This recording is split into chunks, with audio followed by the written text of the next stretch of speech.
What's up? What's up? Let everybody know I'm live. I'm just going to take a moment and center myself. How y'all doing in the chat room? Peace and love. What's good? Probably take a couple of minutes for everybody to come in. So I'm going to have a sip of my tea, and then I'll tap in with you guys in the chat room. What's good? Where y'all tapping in from?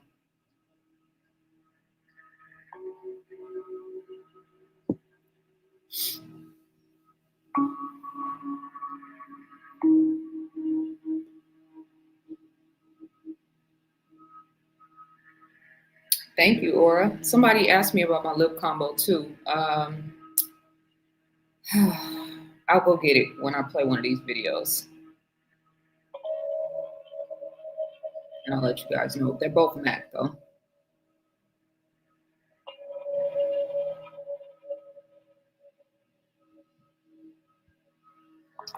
So get my notes together. Peace, peace. What's up, y'all? Come through.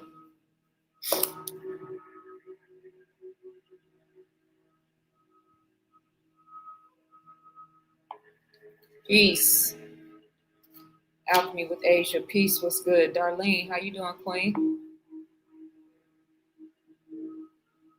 Tone Mooney, what's good? Peace. Peace, Chris. How you doing? Warrior Poet, what's good? Nice try. No thanks, even though I know what you're going to say. You know some of it, yes. But you know I'm always bringing other perspectives and vantage points as well. But yeah, I got a few things to get off my chest. Peace. Alma 21. What's good? That says Alma, right? Or Amal. Amal 21. Peace. Chin Beats. What's good, King? Good to see you here. Super Micah. What's good? Peace and love to everybody in the chat. Where you guys tapping in from? Peace to the guy Ishmael Bay. How you doing, my brother? It's good to see you. We're gonna get into it. And I really don't even want to talk about this, but you know, I'm here for the righteous queens and the righteous kings, and the fact that India Arie is getting all of this backlash, and because I have so much love for this queen, it's only right that I come forward and bring some balance to this conversation, because the NPCs and the 85%ers are out of control. So we're gonna talk about it. Diva, how you doing, Queen? Good to see you. Diddy Young Miami set to influence and destroy our race. Yeah, we're gonna talk about it. I think that says Cali Ocean Breeze. Yeah, peace, Cali Ocean Breeze. Peace, Diva in the D. I'm glad to see you here, Queen. Peace, G-Man. What's good? Baba's Cafe. Peace to the guy Wose. How you doing, King? Very happy to see you here. Peace, Nicole. How you doing, sis? Welcome. Working tomorrow, but I know you're going to land the plane on this song of the summer. Yeah, we're going to talk about it. Because like I said, you know, I don't like how people are turning up on India Arie. NPCs should be turning up on NPCs. 85%ers should be turning up on 85%ers. But when you start coming for real queens, righteous queens that ain't never did anything but try to do good in our culture, then yeah, I got a problem with it. So we're going to talk about it. Much love to the family in New Orleans. Very happy to see you. Thank you, Diva. Lady Mahogany, what's good, sis? Happy to see you guys here. I mean, you know, my wave's doing a little something. Don't, you know? We can make it happen when we need to. I got the fresh ponytail jumping off, so that's the beauty of my hair growing back, is that I can just throw it in a ponytail and still be presentable on camera and whatnot. Thank you to everybody that joined me yesterday for my sunset. What did I call it? My sunset philosophies at Manhattan Beach. We had a wonderful time. I really enjoyed myself, and it's been a minute since I've been to the beach. So if you guys haven't seen that video yet, go and check that out. Peace and love to the family in Dallas. Where you guys tapping in from? Y'all know I'm in LA. I'm in Cali, Killer Cali, and I'm looking outside, and they've been spraying them white lines in the sky all day in anticipation of all of the people who will surely be outside tomorrow. So just make sure you guys are staying on your P's and Q's, because the devil is busy. And we're going to talk about the devil today manifesting in the presence of niggas and the nigga frequency. Lauren Hill and India Irene. Who is India Irene? I think you mean India Arie. Yeah, those are two queens for sure. That I'm always going to step to the forefront and talk about it. And I know that a lot of times in the music industry, you are limited in what you can say and how you can move because of a lot of different things. And I don't have those limitations. I also know that India Arie is 50 and she probably does not have the bandwidth for any of this shit. She's also she's got a very beautiful sort of even kill energy that is wonderful and lovely to me. And so she has been handling the NPCs and the 85 percenters with kid gloves, and rightfully so. But you guys know me. So let me just forewarn the people who like to come in my chat room. You guys follow me. It's ironic. You don't like me, but you follow me. It's fascinating. So the passive aggressive, calm down, and why are you so mad and fake outrage and all of that. You guys, I've been doing this for a very long time. And I can sit down and have a conversation for 30 minutes or 45 minutes or an hour and sound off and go in my Daenerys Targaryen mode, which might happen today. I don't know. But if I do, then it just is what it is. If you guys are more, looking for the metaphysics, spiritual butterfly, divine feminine energy, I've been putting up a lot of content as of late that is in that lane. So you guys can go and tap into that.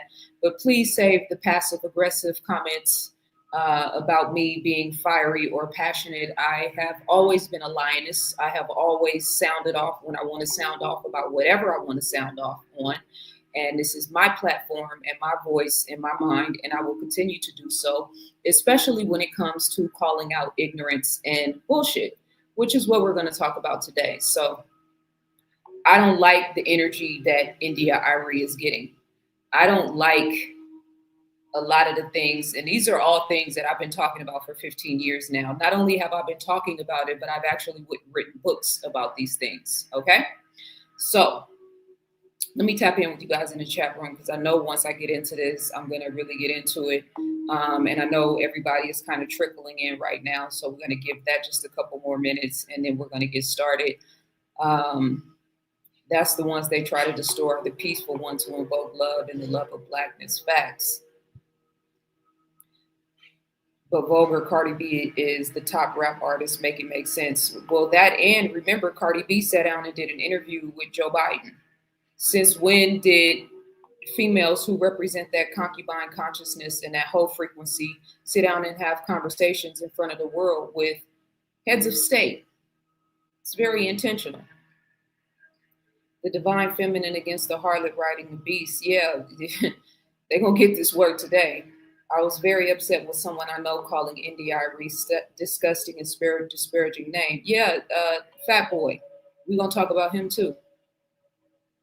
Culture comes from the word Latin cultura, which means cultivation, tending, or care. It is derived from the verb colere, meaning to cultivate, to inhabit, or to care for. No care. Facts. Shine that light, queen. Thank God for artists like Cleo Soul. Yeah, there's a lot of artists that are out, that are doing their thing, that are raising the vibration. Cleo is one of them, and she's definitely a beautiful, beautiful queen with a beautiful voice. I love our women, but Black women doesn't like correction. Black women don't like correction if it makes them feel a little guilty or wrong, so they deflect to no end. Let's clarify that some Black women. And someone came on the video that I did titled Women Who Lack Accountability and said, Black women need to go and listen to Kevin Samuels again. And I'm like, why? When I'm here talking and speaking directly to Black women, are you trying to divert women's attention to Kevin Samuels when I'm here on my post? And I'm not listening to that shit. So why would I be trying to allow anybody to divert the attention in that direction? No. We're going to hold court today. We are going to differentiate the difference between women and good women and queens and the goddess frequency, because there are differences.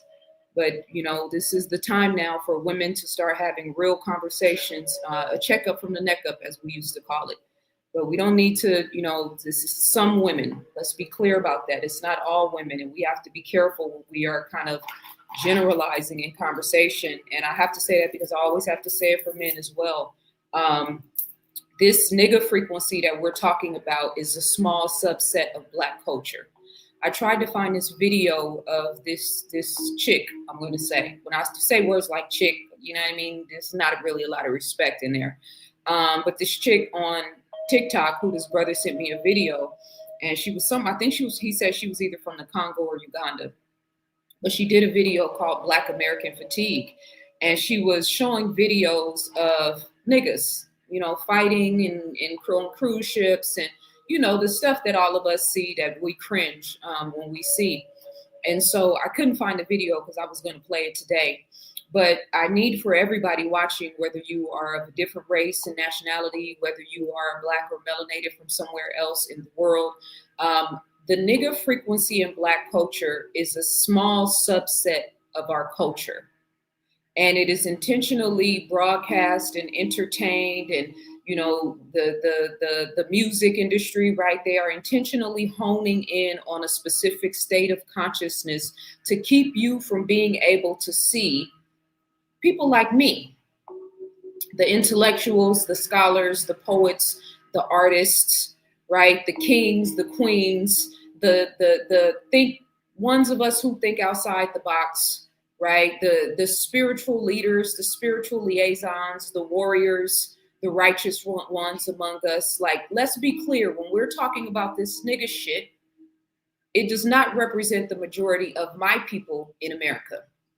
I'll get more into that later.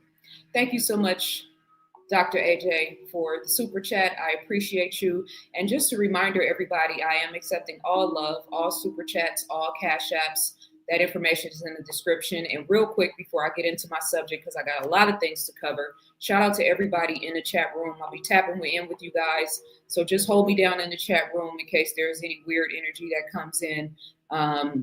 Make sure y'all got my back in there. And I know I got some of my true folks in there. So I'm not concerned about it at all. So yesterday when we did I was at Manhattan Beach and I did a Sunset Philosophies and we was just chopping it up, shooting the shit, whatever. And so I told everybody that if I sell 15 copies of my Ancient People ebook, which I'm offering for $15, it was already on sale for $32. So I'm offering a $15 version only for today. Today's the last day. And if we're able to sell 9 more copies, we've sold 6, then I'm going to take you guys with me to Venice Beach on Sunday. You should know, Ancient People is a social studies and history textbook. And I just need to say that also to set the tone, so when that rah-rah energy comes into space or comes in the chat, when you guys watch this replay, yeah, you're dealing with a bona fide scholar and historian and a 7-time self-published author. So for the rest of the day today, $15 Ancient People ebook. It's 110 pages. It's formatted for you to print it out. You can print it and give it to the people in your community, your auntie, your uncle, anybody that loves history. It's a combination of the textbook as well as the ebook. $15, but that's Cash App only because I don't have to pay any fees on Cash App. Also, because we're talking about women in particular right now, I'm also doing a special for $10 for my Keys to Womanhood ebook, which is normally $23. That's Cash App only as well. Okay. So your girl, all the stuff that I talk about in terms of holding women accountable, in terms of our daughters, in terms of raising the vibration, I really live this, right? So $10, this is regularly $23, the ebook version. Cash App me and send your confirmation to info@ZaZaAli.com, and I'll send you the information to download your workbook. So I'm going to repeat that during this conversation because you guys always want women to come forward and talk about this stuff. You always say ain't nobody doing it. I've been doing it for 15 years. So let's show a little bit of reciprocity. Okay. Thank you very much. Thank you again, Dr. AJ. I almost said DJ. Just found this channel 5 minutes ago and I'm already aligned. When you find your people, facts. Darlene, if you don't have Cash App, just email me and I'll send you the link on my website where you can get it from there. All right. It's just, they're going to take, a good portion of my change, but it's all good. I got you, sis. So let me just woo-saw real quick. All right. You guys just bear with me here. So I want to start this conversation with a nice message from our good brother Chris Rock, just to double down on what I just said a second ago about the difference between black people and niggas, or the nigga frequency. And please excuse me to my beautiful people who have sensitive ears. I'll try to be mindful of that. But again, today's going to be lioness mode. I just have to be honest. Because I am, I've never seen so many people be. I'm gonna turn my ring light on. Well, I guess it's okay now. I'll turn it on when I need it. I've never seen so many people proud to be ignorant. And as I have been talking about in all of my content lately, and will continue to talk about, there is an 85-10-5 percentage in terms of the larger consciousness, which breaks down to 100%. 85% of the people being the deaf, dumb, and blind, 10% being the bloodsuckers of the poor, and then 5% being the true and righteous teachers, which is what we are here to represent. And then the 5% of the 5% who are striving for and aspiring to Christ consciousness. All right, so we're holding court for the 5% and the 5% of the 5%. We are holding swords for the 10%.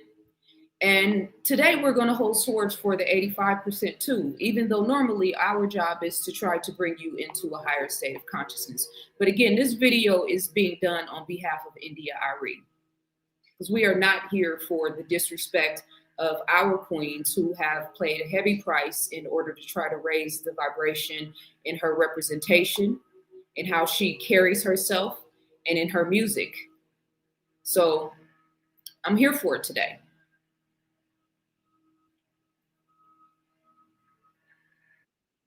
Black people or white people? Black people. You know why? Because we hate black people too.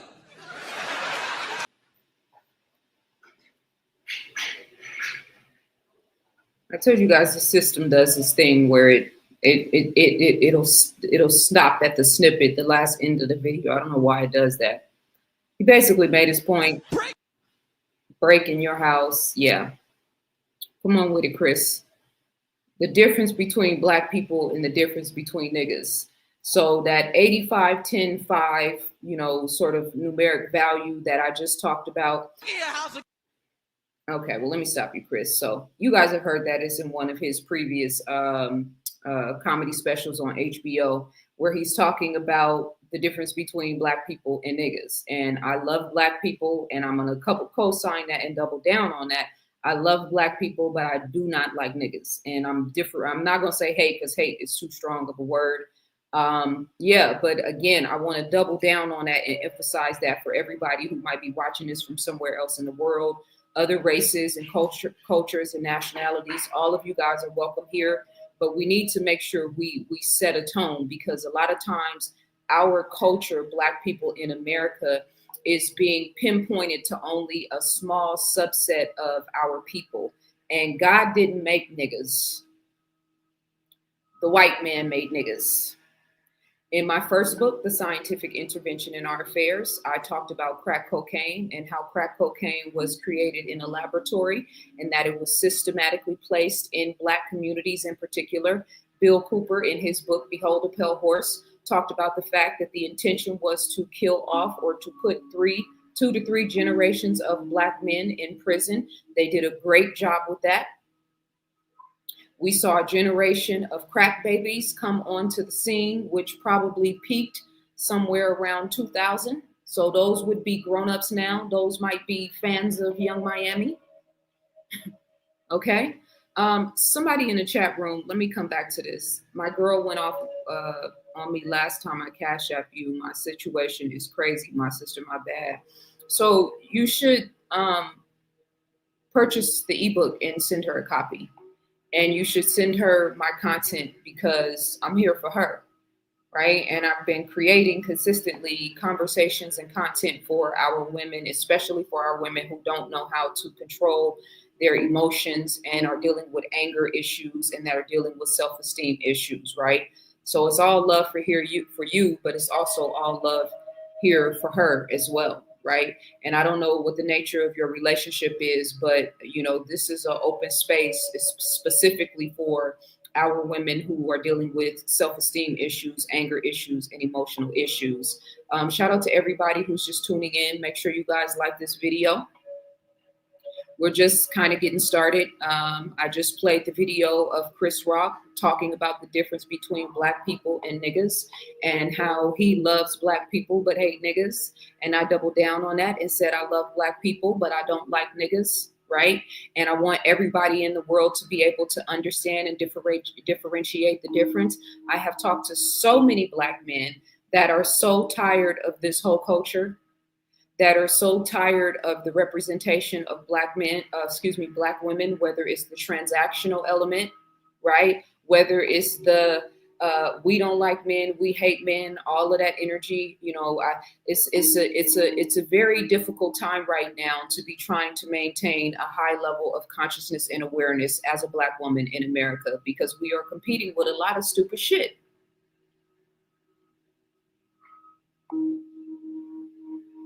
So yes, please like this video, you guys. If we have 110 people watching already, we should have 110 likes, right? Because everybody is here in love, right?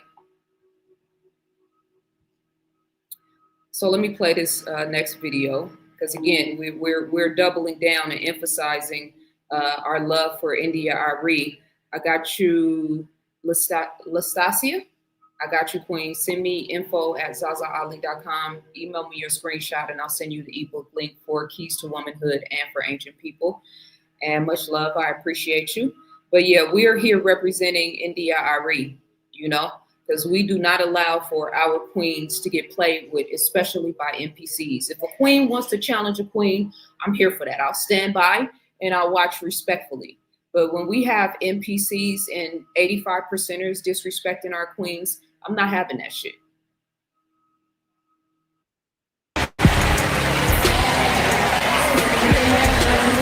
Notice all the NPCs in the audience. These are your heroes. These celebrities, these Black celebrities that all of you guys set your watch by and love so much and worship so much. They're the ones in the audience giving a standing ovation. For what? Why is she getting a standing ovation? Because she likes golden showers? I'm confused. Arie just reignited one of the biggest debates in music. After Young Miami's hit record Spin That continued climbing the charts, a fan called for people to boycott the song, arguing that it was degrading to the culture. India Arie responded with a simple but powerful message. Everything you listen to, see, or hear is going to influence you, so make wise choices. Now, this isn't really about Young Miami. It's about a conversation that's been following Black music for decades. Does music shape culture, or does culture shape music? What's interesting to me is that India has been standing on the same principles for over 20 years. When her debut album Acoustic Soul was released in 2001, she represented something very different. Natural beauty, self-love, spirituality, vulnerability, a different image of Black womanhood. At the 2002 Grammys, India Arie received 7 nominations. She left empty-handed. Meanwhile, Alicia Keys had one of the greatest debut nights in Grammy history, winning 5 awards. Now, to be clear, nobody is saying Alicia Keys didn't deserve her success. She absolutely had an incredible year. But what many people also remember is the conversation that followed. For years, fans have revisited that Grammy night as part of a broader discussion about colorism, beauty standards, and the kinds of Black women the music industry has historically elevated. Whether you agree with that perspective or not, those conversations have existed for more than 2 decades. At the very same time, the music industry was also embracing records like Kaya's My Neck, My Back, which became a massive commercial success despite its explicit lyrics. So imagine being India Arie. You've spent your entire career promoting confidence, natural beauty, self-worth, and positive representations of Black women. Yet year after year, some of the biggest records in the culture award completely different messages. That's why I don't hear India Arie simply criticizing Young Miami. I hear an artist who's been asking the same exact question for 20 years. What kind of culture are we rewarding? Because whether you agree with India Arie or whether you think artists simply reflect society, one thing is undeniable: the structure they help create. So the song is trash to me, first of all. And I don't need anybody to tell me that I can't have an opinion because I'm 46 years old and this is not my my age range in terms of this music. I think Young Miami's been in the industry for 10 years, and she was with a man who was 10 years my senior. And also I see plenty of young people talking about Jay-Z, talking about Michael Jackson, talking about Whitney Houston. So we're gonna nip that whole argument about you're too old to understand or you're too young to comment on the music. No, I am born and bred hip hop culture through and through. All right. So I have every right to talk about it, especially when it is something that's damaging and detrimental to my culture, especially to Black girls. Dr. AJ said, whole culture has been exhausting for many years. This is not normal in other culture. Vibrations at an all-time low. Facts. And when is the last time any of you guys have heard a Latino or an Asian or white community come forward and have a song like this that is disparaging and degrading, or let's say WAP? Because there was no kickback about WAP.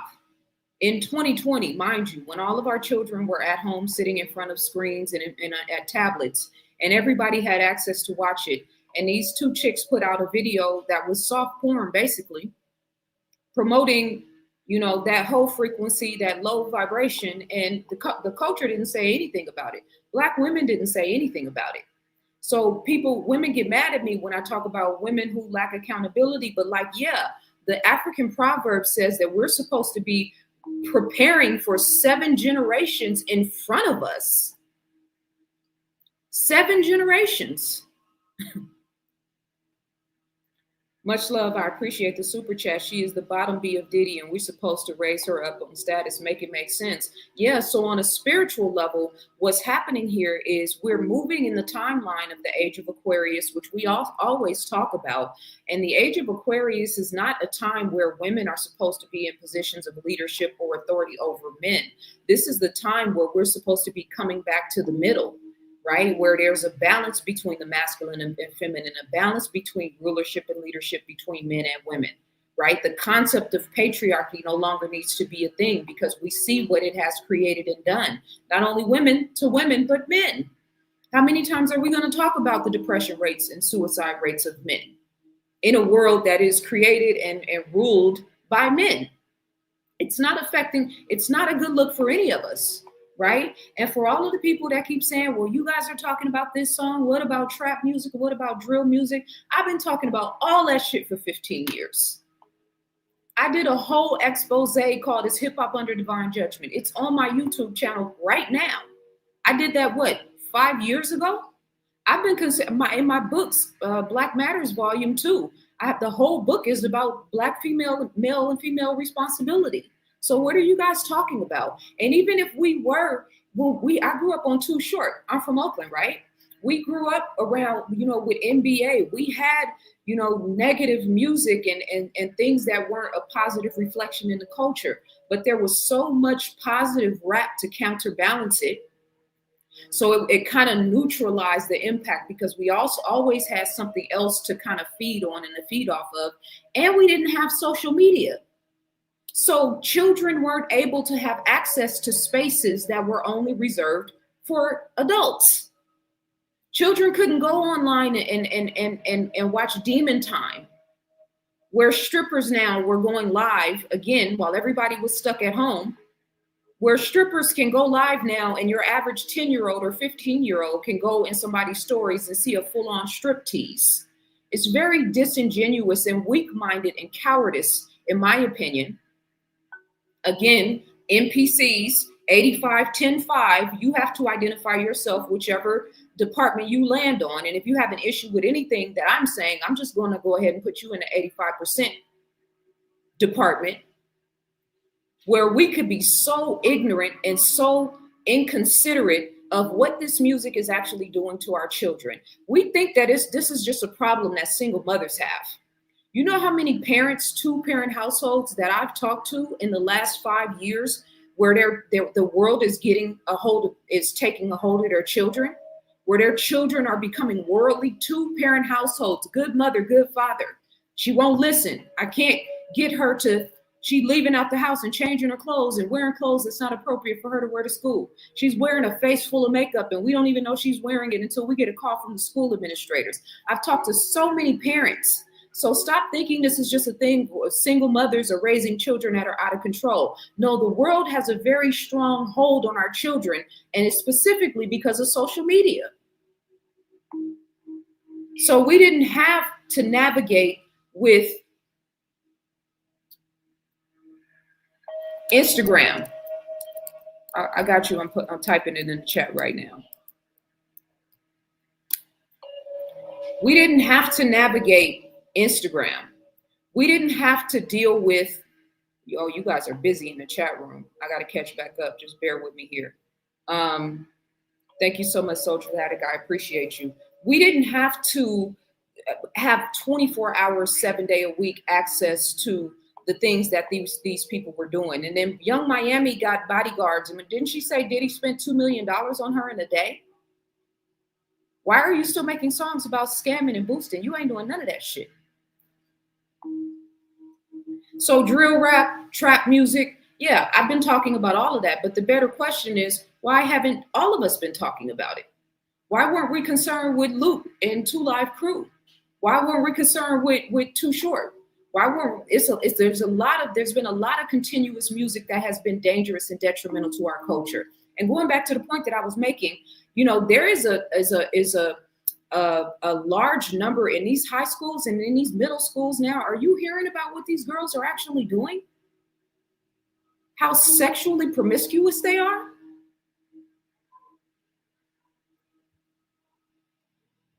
I got a video just to back my point up. Let me pull it up real quick. I'm gonna come back to India Arie too, because I want to show what she said. Wait, is this it? No, that's not it. Hold on. Un momento, por favor. Let's see.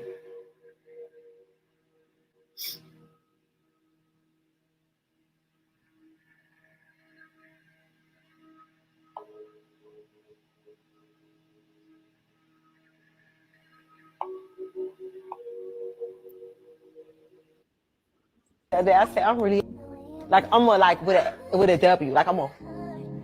But define that though. Like I'm a. She said I'm really a whore. WHORE. I'm really a whore. And Jason Lee says define that. Don't play stupid now. You know what a whore is, Jason Lee. She said I'm really a whore. WHORE. Those are her exact words. This is Young Miami. I love being a young hoe. Walking with my cute little young hoe waist. Looking like, oh, these niggas want to taste. Like, I literally love being a young hoe. She knows what she is. She's staying in her lane, but it's influencing a lot of young women to embrace it. And I think that's where it's going wrong because, like you said, there's not that balance. It's not that Young Miami, and then there's no Queen Latifah. You know what I'm saying? Yeah. Like, who's the positive? There's no Lauryn Hills. There's no positive role models for women. I'm not saying it's Young Miami's fault. I don't know whose fault it is. It's not another Queen Latifah. It's not another Lauryn Hills. Rap City. I just had a conversation with somebody.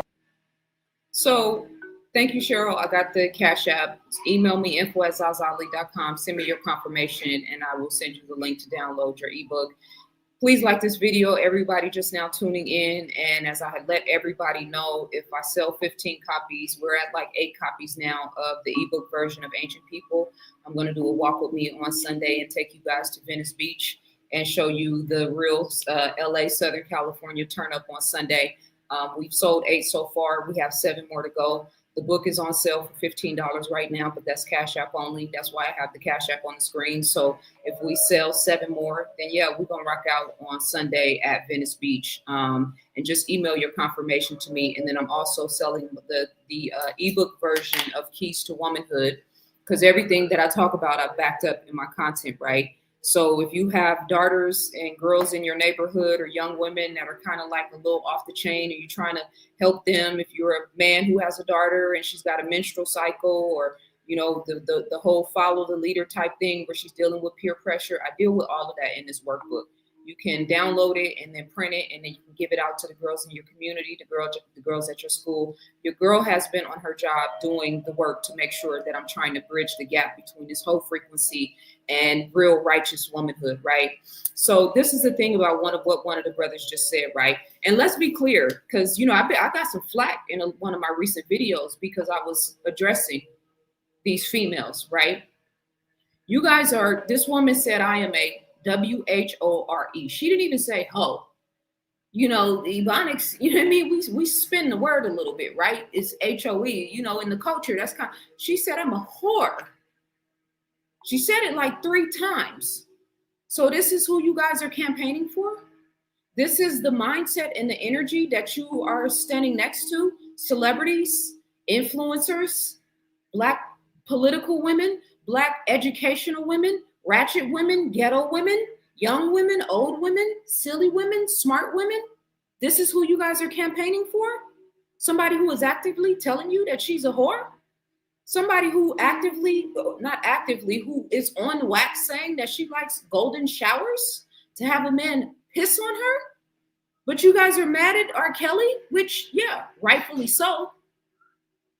R. Kelly did the same thing to a 14-year-old girl, and all hell didn't break loose. All hell should have broke loose, but it didn't, which goes to my point that I've been saying for the last 15 years. Our culture does not care about our children. And that's a very large statement because I know it doesn't apply to us, but in terms of the collective consciousness, yeah, we don't get activated unless a young Black man is unalived by a police officer or a Chinese store owner. Thank you so much, Soldier's Attic. I appreciate you. Aloha from Hawaii, Zaza. I've been watching you now for a year. I've been watching now year 9 from Virginia Beach. I think that's what that says. But I agree, this is a residual example of what they described in Brown Sugar. She's one of hip hop's Dalmatians sent to discredit hip hop legacy. Facts. And let's be clear. Let's differentiate between hip hop and rap.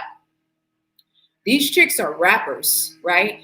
One of the brothers said there are no women who are good models. Well, I beg your pardon. First of all, I'm not a rapper, even though I can rap.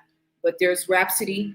There's a lot of women out here that are kind of filling in the gap, and I would most definitely be one, consistently using my platform to talk about this. And I've gotten a lot of flack over the years for it.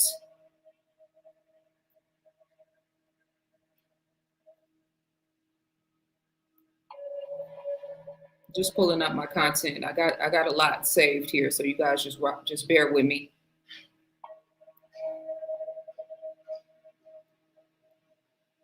Commenting about that one song, that tweet for me was bigger than that song. It's bigger than any one song. That tweet was me, I guess, commenting on the commentary. Me noticing what's happening and just saying, well, hey guys, look at this. It was general. That's all. Yeah, it's general. I mean, of course, I was aware of the subject. I was aware of what's being talked about. But I just wanted to say, just offer just that truth. Like, well, let's not be blind.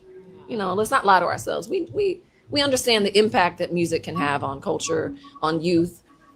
We've been talking about this for 30, 40, 50 years, Yeah. So you mentioned there might be a lack of balance between the music with depth and messaging and the music without substance, right? Yeah, I think that really is what bothers me, is the lack of balance. Like, we had preachers and teachers in soul and R&B and rap. You know what I mean? You think of like rappers like KRS-One and like even Lauryn Hill, who would rap. She would teach, you know what I mean? And it was Arie, and there was Stevie Wonder, and there were so many people I can name a lot, where even though we've always had party songs, we've always had the effery, fun, lighthearted, not message, songs about drugs. Like that was, I think, for every generation, there's always in like sexualized records, and I had one, you know what I mean? For every generation, that is a thing. But the lack of balance in our industry, like no one that is being budgeted and promoted and marketed is intending, I think, to take Black culture under their wing and say, oh, I have something to say. I have something to teach. I feel a strong way about this for our culture. And that's essence and the energy that I'm bringing into my music. That's what we're missing. Not commenting. So shout out to Carrie Hilson, and you can tell how uncomfortable it is and how she's going out of her way to not actually mention this song, which speaks volumes, because who the fuck are they? And again, they're a crowd full of NPCs. I know they're loud, but they're not powerful, right? But she went through a lot with the whole Beyonce thing and getting blacklisted in the industry. And so I know that's why she's like being extra careful. And because a lot of people just don't want to deal with this shit, right? Nobody wants to entertain the nigga frequency, and I don't blame you. Shout out to Chris. Thank you so much. I got the Cash App for your ebook. Send me your confirmation, info@ZaZaAli.com, and I'll shoot you the link to download your ebook. We have sold 10 ebooks so far between last night and tonight. If we sell 15 by the end of today, then I'm going to take you guys to Venice Beach with me on Sunday. We will go live and have a good time doing a walk with me out there. Again, my Ancient People ebook, the ebook version, which is 110 pages, I'm selling it for $15 right now. It's normally $32. So Cash App only. My Cash App is on the screen. Also, my keys to womanhood, what every young lady should know.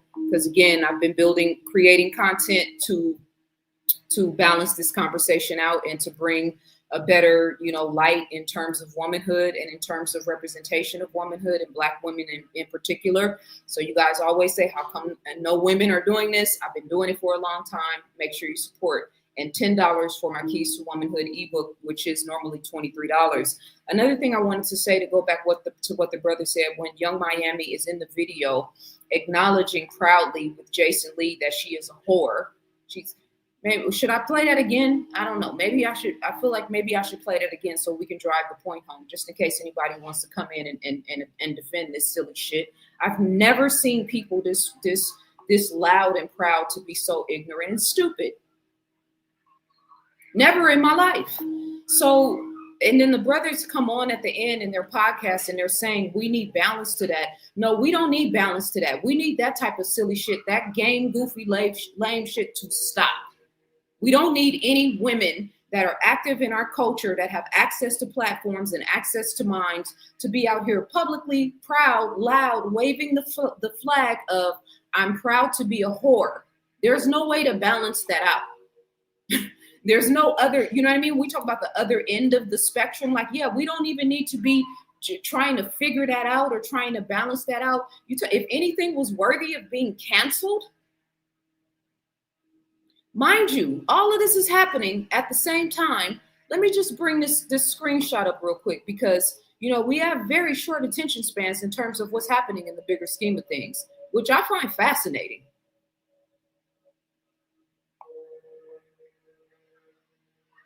So remember that all of this is happening right now at the same time that the whole entire world is talking about PDF files. It's crazy how everyone stopped talking about those files all of a sudden. This is why the parasitic class treat humanity like sheep. They know they can share the most diabolical things they do to our children, watch us react with outrage, then bring us the NBA Finals, the World Cup, and we're back to eating bread at the circus as if nothing happened. And all of this culture, the fascination, the worship of celebrities, the amount of loyalty you guys have for these people is absolutely astounding to me. And this is happening simultaneously where everybody is talking about, and 2 weeks ago, all of y'all was campaigning for this shit. And now you're not talking about it at all. But look at what we're doing, what we're celebrating with our children though. And let's not act like our children aren't getting snatched off the streets. Let's not act like the sex trafficking isn't a real issue in the Black community.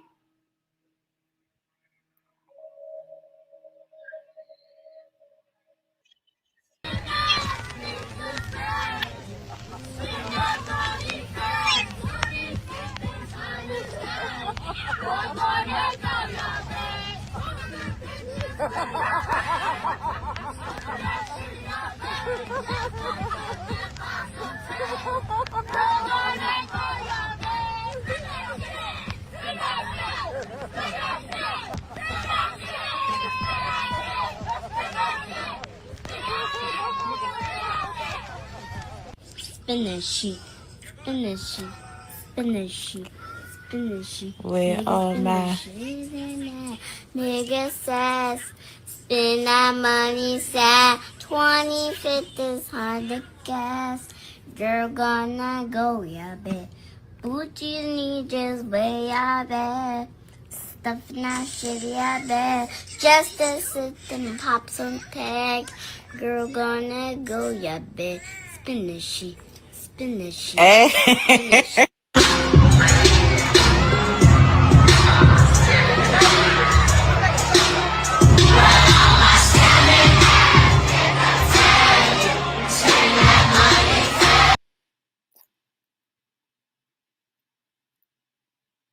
Do Black people in the United States relate more to India, Arie, or Young Miami? It is 52,775, 575 of us in this country.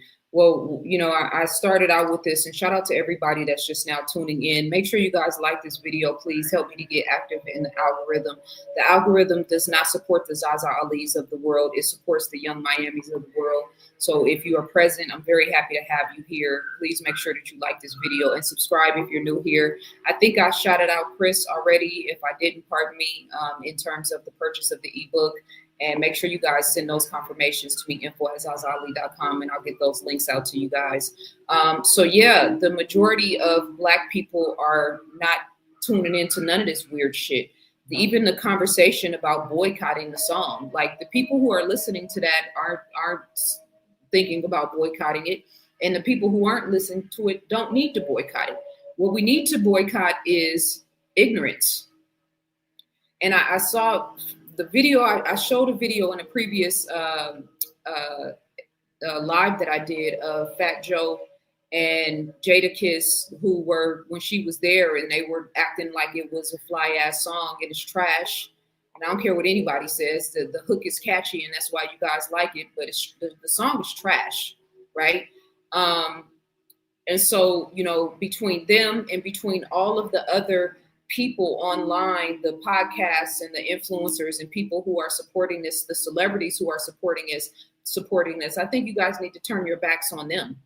I think we need to have a moratorium on dumb shit, on ignorance, on things that make our culture look bad.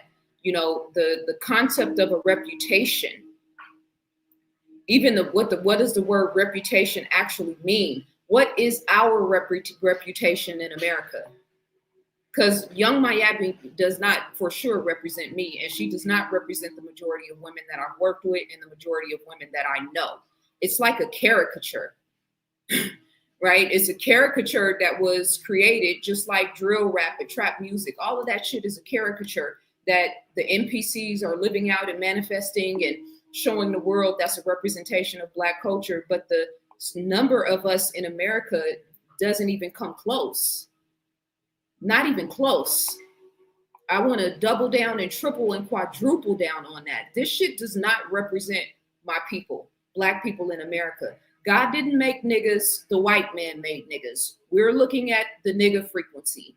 We're looking at the whole frequency. We're looking at concubine culture. This is what it looks like when a people deal with 400 years of perverted sexual abuse and the worst type of human beings that you could ever possibly come in contact with, and the dramatic effects of that, and the trauma that still lives in the bones and in the spirit and in the frequency and in the mindset and in the consciousness and in the energy of the descendants of those slaves.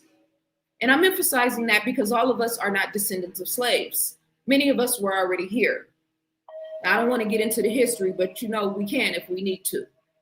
But all of us didn't come from slaves. But there was a 400-year period where the most wicked, I can't even give you words, I'm trying to be careful of what I'm saying here, but there was never a healing period.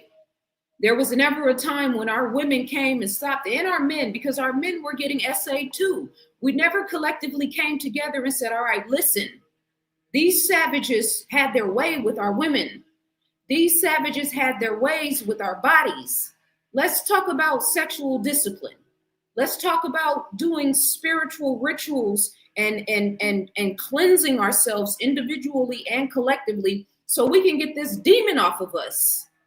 I said in previous videos, one of my friends said when she lived in Atlanta that there's a sexual demon in Atlanta. And I was like, you know what? Well, I'll be damned.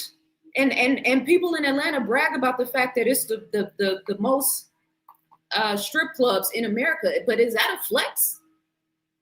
If you're a stripper, maybe.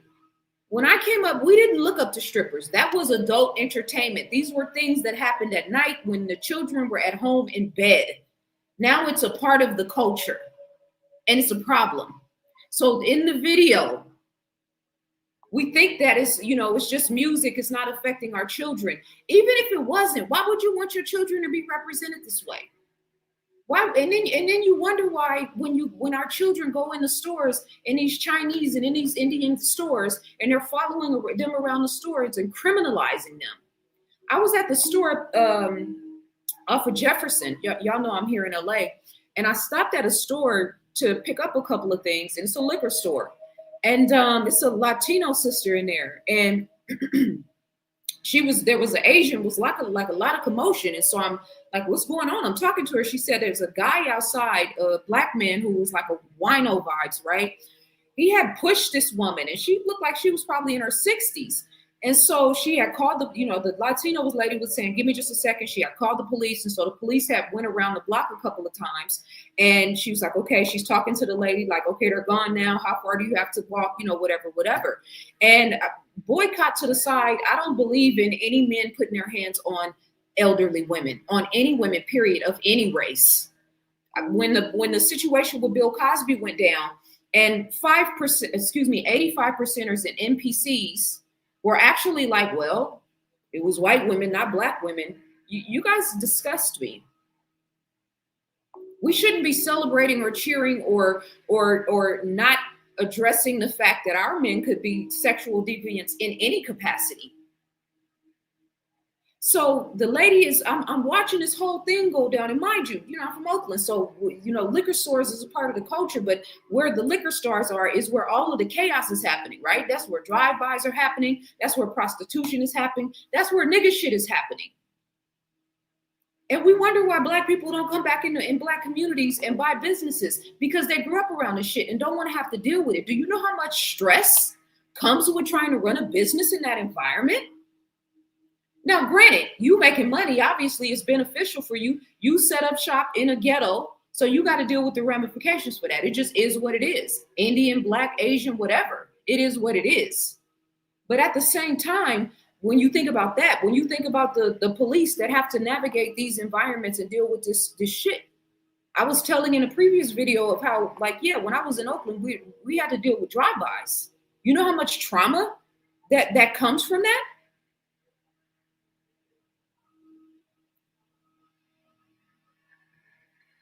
So, the Epstein situation is happening, right? And so we're like, yeah, that's just them over there. That's the island. It's not a big deal, right?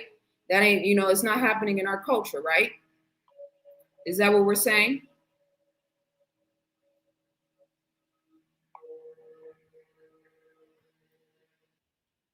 Have been charged separately for sex trafficking. Kylan Young from the East Coast Crips and Dejon Williams from the Neighborhood Crips.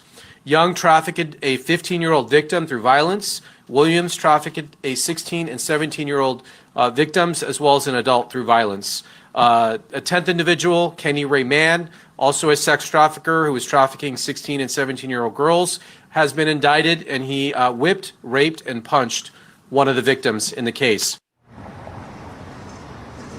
And a ZaZaAli announcing that 10 defendants, including a South LA motel manager, were arrested in a human trafficking sweep targeting LA's Figueroa corridor. Some of the members and associates of the Hoover criminal gang are named in these federal charges. Authorities focused on the Figueroa corridor because it's a part of LA that's a hub for street prostitution. According to the 65-count indictment from February 2021 to June 2026, the Hoovers allegedly controlled the illegal activities in that corridor of South LA.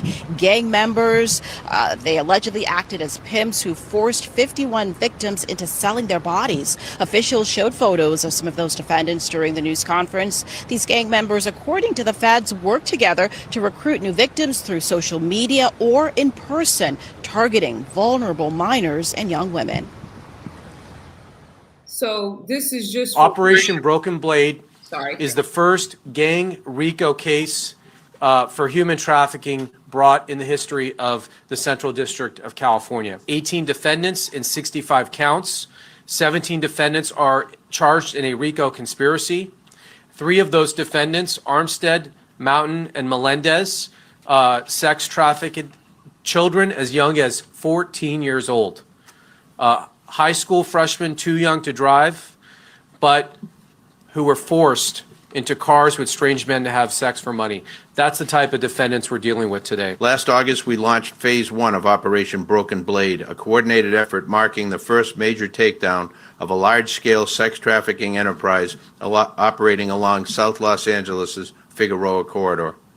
During the operation, 6 members and associates of the Hoover criminal gang were arrested, resulting in a 31-count federal indictment charging 11 defendants with racketeering, conspiracy, sex trafficking of children and adults by force, fraud, or coercion, narcotics, firearms offenses, and other serious crimes.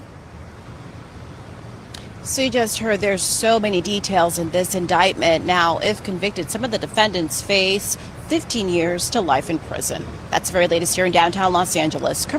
So that's right here in LA, right? And so how, you know, how everybody's been talking about those PDF files and about them people on those islands far away, and like celebrity culture, and, you know, getting their kikis and ha-has off on the fact that, you know, those wicked people over there, this is right here in LA. And this is happening in every major city in America. When are we going to stop and take this serious? They said 13-year-olds, 14-year-olds, 15-year-olds. We're talking about children here. What type of demonic fucking energy are we dealing with? This is a different layer and level of frequency that the scamming, stealing, all of that shit, because Young Miami, you know, she just admitted she's a whore. She said it loud and proud. I don't know, maybe I should play the video again just so that we're all clear. So that shit sticks to your ribs in case you think about playing that music when your daughters are in the back seat. Let's talk about not putting toxins in our bodies like BBLs. So this is the flip side of that, right? And I got you, Evelyn, and somebody else did a ebook purchase, I think. We're at 10 books. If we sell 5 more ebooks today, I'm going to take you guys with me to Venice Beach on Sunday, and we're going to do a walk with me and check the vibes up there. So 5 more books. My Cash App, $15 for the ebook and $10 for the Keys to Womanhood workbook. They'll get emailed straight to you. I'll respond to you later this evening and send you the information to download your book. And Ancient People is a social studies and history textbook. Okay, just to be clear, what we dealing with here. All right. What was I saying? Oh, so this is just an example of the impact of music and popular culture and how we can see how this affects the culture in real time. Because I have seen so many Arie bodies, right? Women who probably didn't even need surgery. I remember watching K. Michelle, and she was talking about how she had to go back and get all that stuff taken out of her body. And the interviewer was like, you were already like curvy and shapely. Like, you ain't even really need that, right? And she agreed, and she went through hell from doing that. But this is the impact that this culture has on everyday, regular, random females going down to Dominican Republic, going down to basements and getting cement shots put in their asses, right? This just goes to show you that this actually does have an impact, right? And then if they're giving celebrities, you know, clothes and shoes, they're giving it to them. They're having them represent their brand because, yeah, it does actually have an effect on on everyday consumers, right? So Beyonce and Destiny's Child came out with Bootylicious. That was the launching point for the BBL culture. A lot of people give credit to Kim Kardashian, and rightfully so. But let's be clear. Bootylicious is when this shit jumped off. So we got Bootylicious, we got Kim Kardashian, we got Black China, right? We got all of these females that are going in and doctoring their bodies and And now we have this whole culture of women that look very unhappy and sad, and their bodies look disfigured. And a lot of them end up unalived on somebody's slab. For what? How can you be that insecure and that and that unhappy with yourself? And again, go to the gym and hit the Stairmaster. It's a very strong representation of insecurity. In my Black Matters Volume 2 book, I talked about the fact that the real issue is this weird balance of insecurity and vanity. How can you be insecure and vain at the same time? So now we have a BBL culture where we have a whole culture of unhappy, insecure, dissatisfied women who are taking money that they could be investing in themselves or in a business or whatever, or you do with your money what you want. That's not even a point that I want to make. The point is the whole BBL culture is a underscoring the fact that we as women, our whole culture, but women in particular, yeah, somewhere we went wrong. If it was a random thing, or if it was just something that was dealing with celebrities and female celebrities, whatever, y'all got money, do what you want. But the fact that this shit is a real serious ongoing issue in our culture, it represents the low self-esteem. It represents the lack of confidence. And most of it's not even cute. Most of these females look their bodies look dysmorphic. That ain't even a word, but you know what I mean? It's a word. It's something close to that.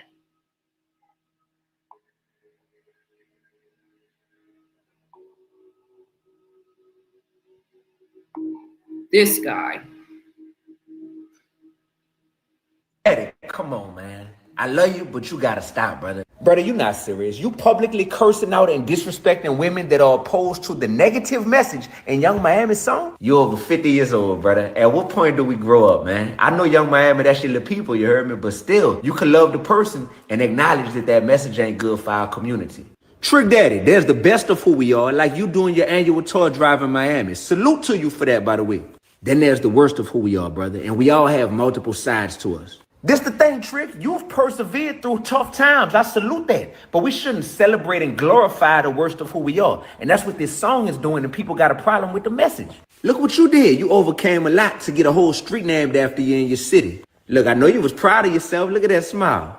The flyer said that you embody strength, creativity, authenticity, leadership, and generosity. Coming from Miami. Shout out to Miami, but shout out to you, Trick, because you embody those qualities, but not on this video that I'm about to play. Remember what you told us? Trick, love the kids. So you want the kids to grow up to be scammers and shoplifters? I think you're better than that. Are you? I think so. Brother, we got to learn that you can support a person, but not support the message that they pushing at the time. I love you. Young Miami, you got not let these old raggedy ass bitches deter nothing you trying to do. Old raggedy bitches. Have you looked in the mirror recently? Really, have you looked in the mirror recently? Look at the color of his eyes. He's sickly. He's not even healthy. You shouldn't even be online, bro. You need to go fasting and do an alkaline diet. Get you some bentonite clay and do a full body detox. Get some of that poison up out of your body. Look at his jaws. Look at his face. Look at his aura. Look at his energy. How dare you?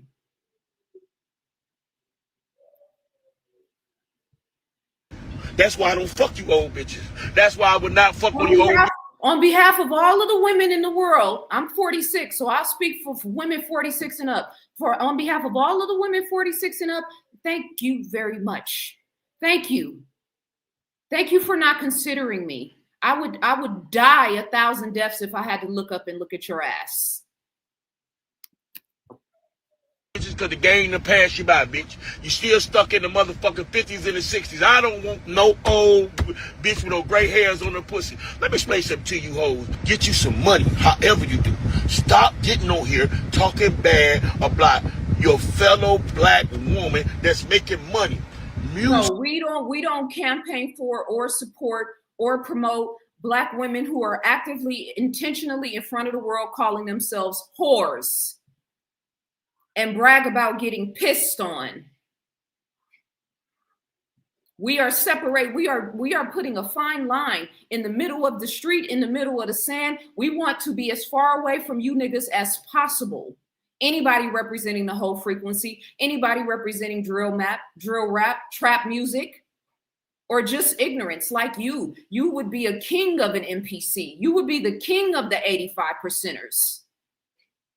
Now, I want to see a black man. I'm seeing a lot of black men, a lot of black male influencers right now campaigning for Jaylen Brown because Jaylen Brown got unexpectedly traded. I think that's great. I love Jaylen Brown. I think he is a highly intelligent, beautiful king. But Jaylen Brown's going to be okay. He doesn't really need you guys' support, although it's a wonderful thing. I'm seeing a lot of energy online in support of him. I'd like to see if these same black male influencers are going to come and stand up on behalf of India Arie, especially when it comes to this walking, talking disaster. Music ain't for everybody. If you don't like it, bitch, turn off your radio, close and cancel your subscription to all your social media sites. Look at it, barely breathe. Get off of Instagram, TikTok, and Facebook, because bitch, as long as you probably can't even get up a flight of stairs without being out of breath. He probably going to eat a ham sandwich as soon as she finishes his video. He probably got it sitting in his lap right now. He's definitely a poison animal eater. There, you gonna hear it, raggedy bitch. These young hoes don't want to leave their man. They want to be happy. They want to get flued out. They want to put that shit on. Yeah, they want to get flued out to Dubai and get shitted on for $50,000. That's something that's been trending, that has trended over the past few years, where women, black women in particular, but I'm sure it wasn't just black women, where these Saudis and these men in Dubai are flying women out, getting flued out to come to another country and get shitted on, which it sounds like Miami will be down for that because she was online praising getting pissed on. She said she liked it. Get fucked real good, you dumb ignorant bitch.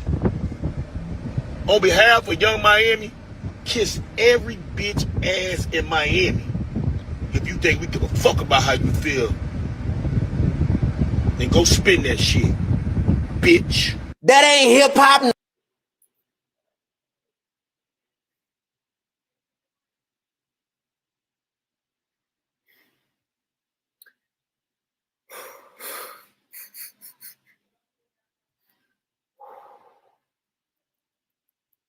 On behalf of all of the queens, on behalf of all of the good women, on behalf of all of the righteous women, on behalf of all of the kings, on behalf of all of the gods and the goddesses, on behalf of all of the people that have dignity and integrity and self-respect, on behalf of all of us that are aging well and shining like new money with your half dead ass.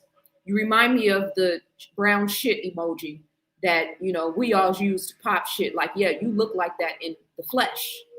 It's giving Humpty Dumpty vibes. You can't even come online and express your disagreement without being disrespectful. You can't even address a black woman who, and let's be clear, a lot of times these dark-skinned sisters get the most flack from dark-skinned men because they see the reflection of themselves.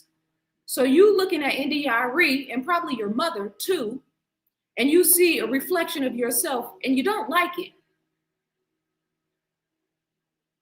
So on behalf of all of the people who have common sense, you know, the non-poison animal eaters, the people who actually understand the importance and the value of upholding women and seeing women as being sacred, we haven't forgot your run in history and in the culture and what you represented and what you still represent. You might be a hit in Miami, but ain't nobody that got half a brain checking for you, fat ass. You look like you stink. I'm just being honest. And normally I don't even like to, you know, I feel like it's beneath me. You know what I mean? To have to pop off like that. But just hearing him and how he talked to her and how he talked about her, it's really upsetting me.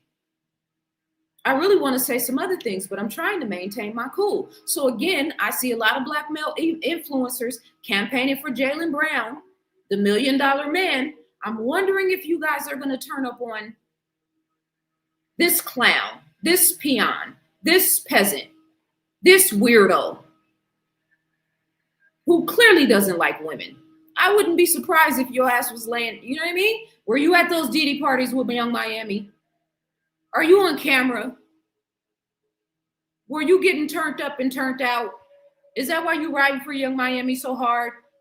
Did you guys forget just a couple of years ago, all the women turned up against her, were upset with her because she was standing in the audience holding a sign talking about Poppy and all of that shit while she was at the same time.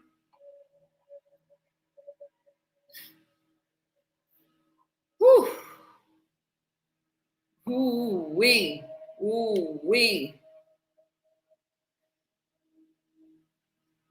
But you see what like attracts like. You see the type of people that are coming forward and defending her. Yeah, it makes sense that you would have a trick daddy in your corner. I would never want you to defend me. Let me thug that shit out on my own. If you ever came forward in my defense, God would probably kick my ass just based on the fact that you're speaking my name. You got who in your corner? He did what? He said what? He did a video in your honor? He actually put up a post and was like, nah, I want to make sure that y'all get off of ZaZaAli. I'm getting my ass whooped by God just for standing next to your dumb ass. You don't represent anything good about our culture.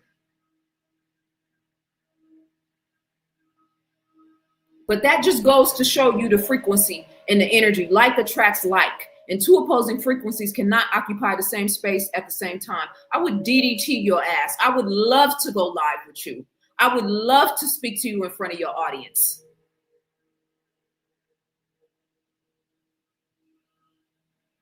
Like attracts like. I would expect for a clown to come forward and take up for a clown. It makes perfect sense. This is somebody I wouldn't consider a clown, but I'm sorry, what? Barometer for what you think about black women. Someone recently told me she can't keep trying to ruin people's lives by getting shot or cheated on. How you ruin somebody's life by them shooting you? How could you do this to me? You ran your body directly into my bullets. Male artists are celebrated for shooting people. On the other hand, female artists are denigrated for getting shot. Let a rapper kill somebody, they sails through the goddamn roof. We be like, man, that's a real nigga, man. Or if they get shot, the general consensus is, man, he hard as fuck, man. That nigga survive anything, nigga. A nigga like Iron Man. Male artists are celebrated for having as much sex as humanly possible. For a woman, relationships you've had are used as justification for you to die. What's that meme of the white girl with the math in the sky? Here's another thing, Young Miami song. It's an amazing melody. The subject matter is decrepit, but it's a very American record. I feel like the founding fathers could have been singing that song. Where are my scamming ass niggas at? All them damn treaties they was breaking with the Native Americans. It was scamming. Point being, American society is based on scamming. But it seems that women artists are invariably blamed for the situations they inherit. Janet Jackson, case in point. Her titty get pulled out, she get canceled. Meg get shot, it's her fault. Make it make sense. I wrote an essay about this shit on my Substack this week. Comment, subscribe to read it. So what say you, Vic Mensa, about Megan the rapper twerking at the Democratic convention campaign for Kamala Harris in a stadium full of elderly people and children? Why if you're going to mention her, why don't you mention that? And it's looking like maybe her friend was the one that actually shot her and not Tory. That's a whole nother conversation because I don't want to get into that. What say you about the fact that she was twerking in a room full of elderly people and children? What say you about WAP? Wet ASSPUSSY. If you're going to take the time to do a video in support of these hoes, why don't you actually talk about the full picture? Why are you guys so afraid to hold these chicks accountable? It's not good for your branding, because on brand is promoting Black culture and Black intellectualism and, writing. And, you always talking about books. You always talking about, things that are uplifting and valuable for our culture, which is why I rock with you. But you lost me on this. This chick, we showed the video. Matter of fact, let me just come back and show it again for everybody that's tuning in late of what all of this hoopla is about. I should have pulled the video up of her bragging about getting pissed on, but I think we all probably, you know what I mean? We've all seen that, right? Let's just show this video of this chick bragging about the fact that she likes to get pissed, that she considers herself a whore. And this is what you're actually actively promoting, Vic Mensa, who I have a high deal of respect for, but I don't want to hear shit about this subject if you guys aren't going to really talk about this subject. It's pissing me off. Conversation with somebody the other day. I said, I'm really, like, I'm more like with a W. Like, I'm a. But define that, though. Define that. You know what a whore is. You know exactly what a whore is, Jason. Stop it. Like, I love being a young hoe. Walking with my cute little young hoe waist. Looking like, oh, these niggas want to taste. Like, I literally love being a young hoe.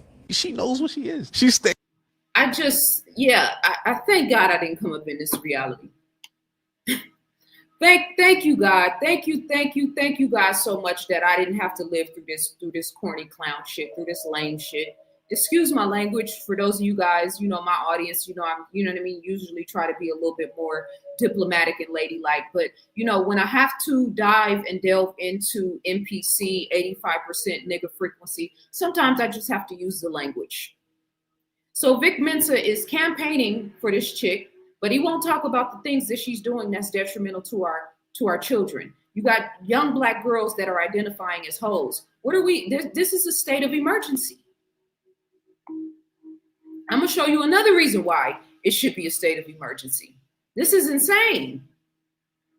You guys really don't know how men think. Real men.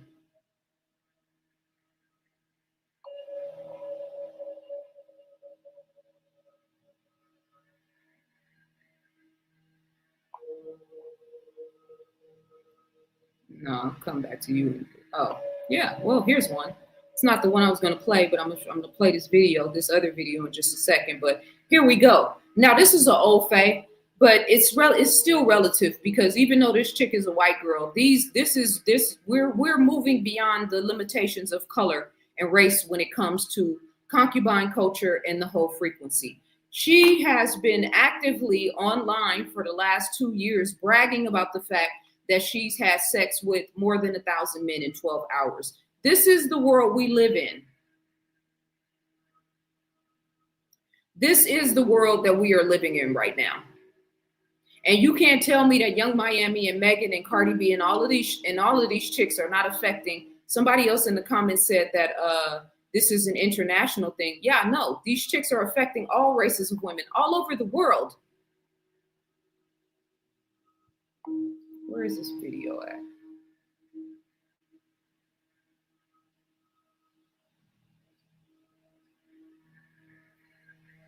Latif, I got you.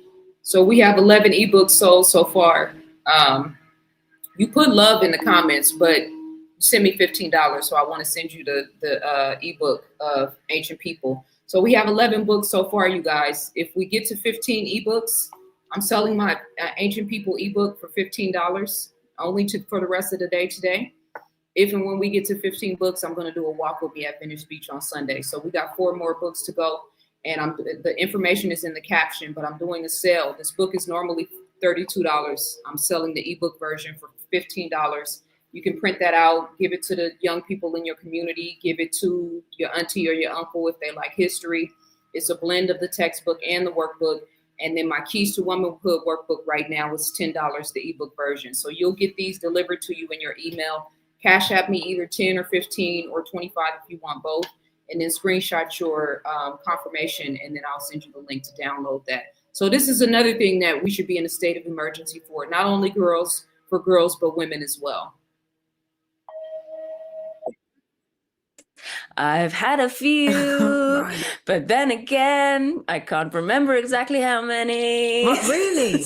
Yeah, I can't remember. Yeah, I think maybe like, I want to say 5, 4 or 5. Yeah, I've had about 5 too. Lily, I'm so happy I can say that and you can say it and no one came to shoot us down. No judgment. No judgment. We've had about the same amount of abortions. So I remember once getting pregnant and the man paying for my abortion and me thinking it was so romantic. I actually think that is romantic.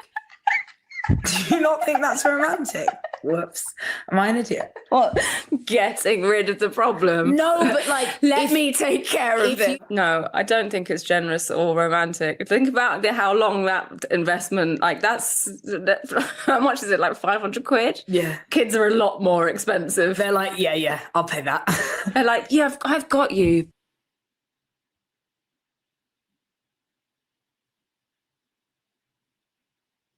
I think I might have been born in the wrong time. Like sometimes I really feel like that. I really feel sometimes like I was born in the wrong time.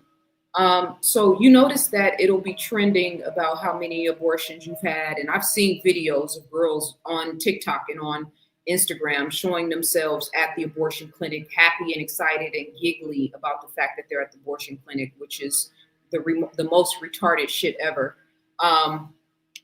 And mind you, if you are familiar with Ma'afa 21, which I've also been talking about for 15 years now, you'll know that, what is this, 2026? As of, I think it was 2012 is when I was actively lecturing and stuff and talking about this. In 2012, at that point, there had been 4 million Black babies that had been aborted. So from 2012 to 26, if we got women out here, and I think one of these chicks might be mixed, but I don't know, maybe they're not. But the point is, because this is beyond race at this point, this is the mindset of these women, and it's scary as hell because a lot of these chicks don't like men, right? So, you know what I mean? Why are you having sex with men if you don't like men? But I don't know. That maybe that's too over. I'm overcomplicating something that should be simple, right? But what you never hear these females talk about is abstinence and discipline. What you never hear feminists talk about is abstinence and discipline. What would it do to the statistics of abortions if we talked more about abstinence and discipline, which I actually talk about in my Keys to Womanhood workbook? Khalil said, I think she's capping about the 1,000 partners. She might be capping, but the fact that she's capping is a problem. The fact that anybody thinks this is a flex is a problem. The fact that this is a way to go viral or to trend or to try to get attention in 2025, which is when this was popular, it kind of underscores the point, because a lot of people are looking at these influencers and being influenced by these idiots. And if you think that's a flex to have sex with 1,000 men in your whole lifetime, let alone in one day, right? And then what was the benefit of that? She got interviewed by People. She got interviewed by Entertainment Tonight. She's a star. OnlyFans, Amber Rose, Black China. These are the chicks that our daughters are looking up to, that women are looking up to. Why? Because attention is the new currency. Why? Because they want the bag. Because they're trying to emulate these celebrities who are hoes, who are telling you that they're hoes. So again, coming back to Vic Mensa, and all the Black women got mad at Klay Thompson because Klay Thompson did what men do to women like that. Just like Offset did what men do to women like that. You met an equally yoked fuckboy who cheated on you, who did the same type of shit that you do, that you rap about in your music. The same thing with Megan, and you guys got mad at Klay Thompson. But you never said anything about WAP, and you never said anything about her twerking at a campaign rally. And you wonder why the podcast bros and the passport bros, and there's this whole plethora of content, and there's this whole entire world that hates Black women. You are absolutely 100% contributing to that cause. A lot of these men are disgusted by you guys. And I'll say that tongue in cheek because it's like they want to have sex with you, but then they can't stand you. It's weird.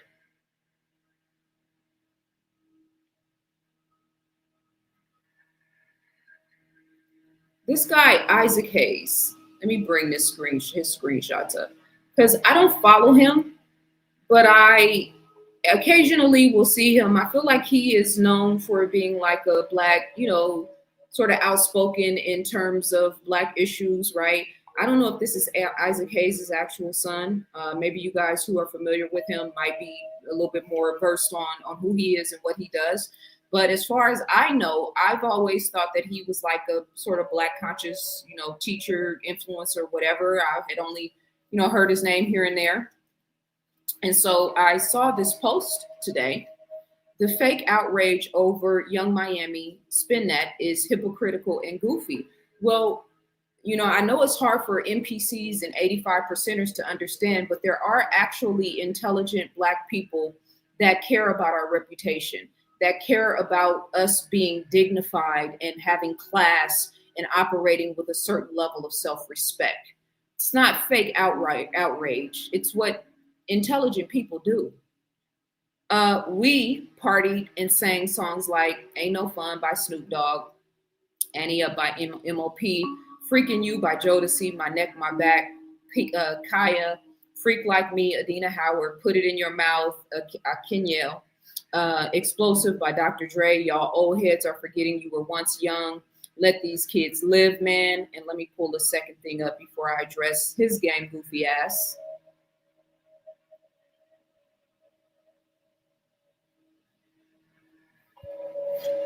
Music is also escapism. It's audio cosplay. Songs about cheating, sex, robbing have been popular in all genres. Secondly, music is objective art, and none of us have the right to intellectually qualify or quantify art. It is either for you or it is not for you. People are going to like what they like. If you don't like it, don't play it. Don't allow your children to listen to it. So here's the thing: in the era of social media, we are way beyond the scope of just what you allow your children to listen to. When they go to school, everybody has a phone. Even if your child doesn't have a phone, all of their friends have phones. Thank you, Michael. I got you. I got your ancient people. Email me your confirmation and I'll get that over to you. So we have 11 books. So we got, was it 10 or 11? No, we have 12 ebooks sold. So if we sell 3 more today, we're going to Venice Beach on Sunday, live. 3 more ebooks, $15 a pop, Cash App only. You'll get your copy in it. It's 110 pages, color, the whole vibes, all of that. I'll get to that I'll give you more information, but let me stay on point here. So, it's a funny thing to me. This goes back to Vic Mensa, right? And this is like, why can you be so adamant about holding white people accountable? Why can you be so adamant about talking about the things that the white man and that system does to us that is, harmful or detrimental, that's not in our best interest, but we lack the ability to do that for ourselves, within ourselves? Would you want your daughter, and I don't know if this dude has a daughter or not, would you want your daughter to be emulating Young Miami? She says she was a whore. She's a proud whore. Is that the type of woman you want your daughter looking up to? And again, we live in the social media world. So the idea that you can keep, this world and your reality away from your children, it doesn't exist anymore. And it's hypocritical for all of you Negroes, and I'm not specifically talking to him, I'm just talking about the culture, to talk about it's up to the parents and then in the next breath talk about it takes a village. Where is the village? I still have yet to see it. He said the fake outrage is hypocritical and goofy. No, you are goofy. This comment is goofy, and you're lame for saying this. Because, again, going back to the videos that we showed, we're seeing our children pick up on this. Now, children who are coming from good homes, who have parents that can show them the way, and this is the videos of the kids that we saw. This is why people pay top dollar to send their children to private schools. This is why it's so expensive.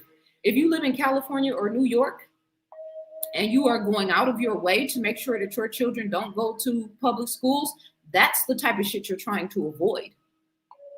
I don't understand why it's so difficult for us to develop a code of conduct when it comes to our children. I really don't understand. And yeah, we had all of those songs. We did, but we also didn't have social media. We also there was a divide in the world between, what children had access to and when we partied and turned up as adults. that separation no longer exists. Everybody has access to everything all the time. I need the real kings to stand up.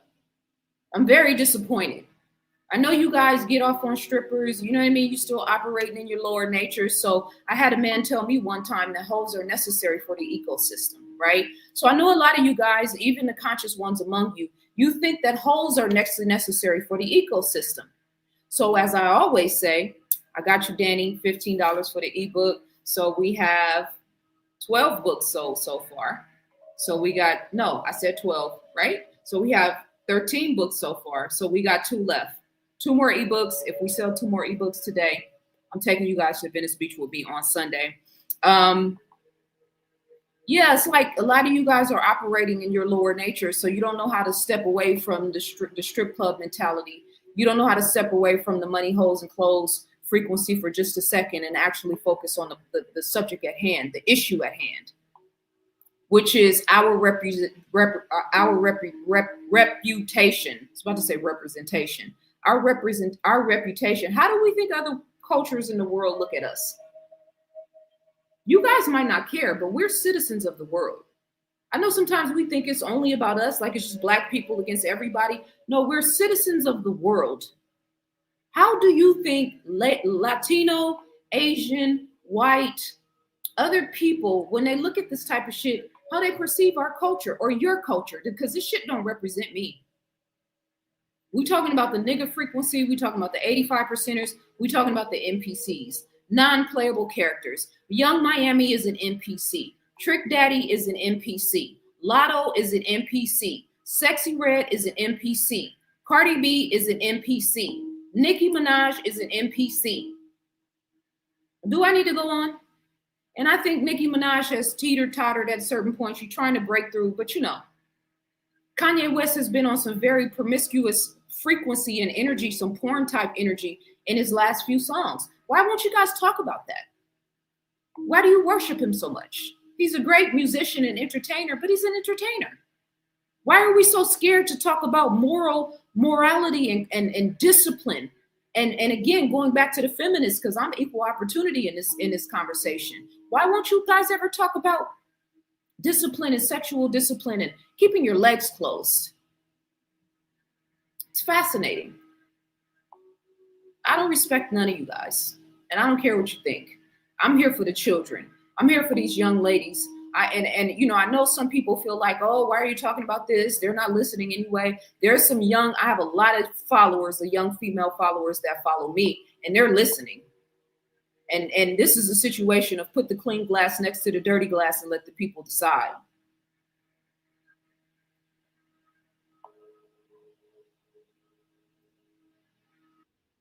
I said, I'm really, like, I'm like. That's not it. We done with you. Be quiet.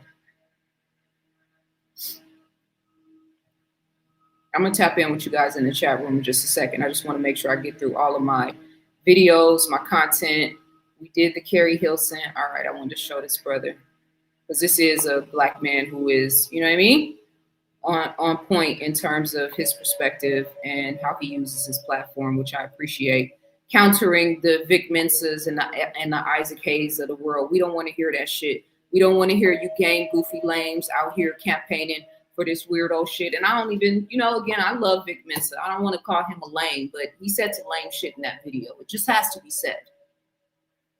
As a student of Diddy, you think she didn't learn anything as far as propaganda and how to commercialize ignorance? She said nothing about Cassie. She said, look, he ain't do nothing to me. Diddy was good with me. It already shows you the separation, the lack of integrity and union and standing with your sisters. What I keep hearing is, oh, it's catchy. Y'all got to relax. Y'all been saying that forever.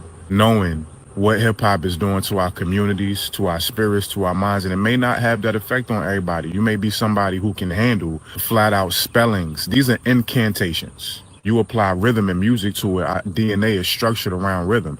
You put something in the package of a rhythm, it's going to easily seep into our system. And we literally have to fight against these incantations to not chant it, to not sing along. When you're in the car by yourself, you may hate the song and you may agree with me, but you're still singing the song. Every time we chant it, even jokingly, giving power to that vibration.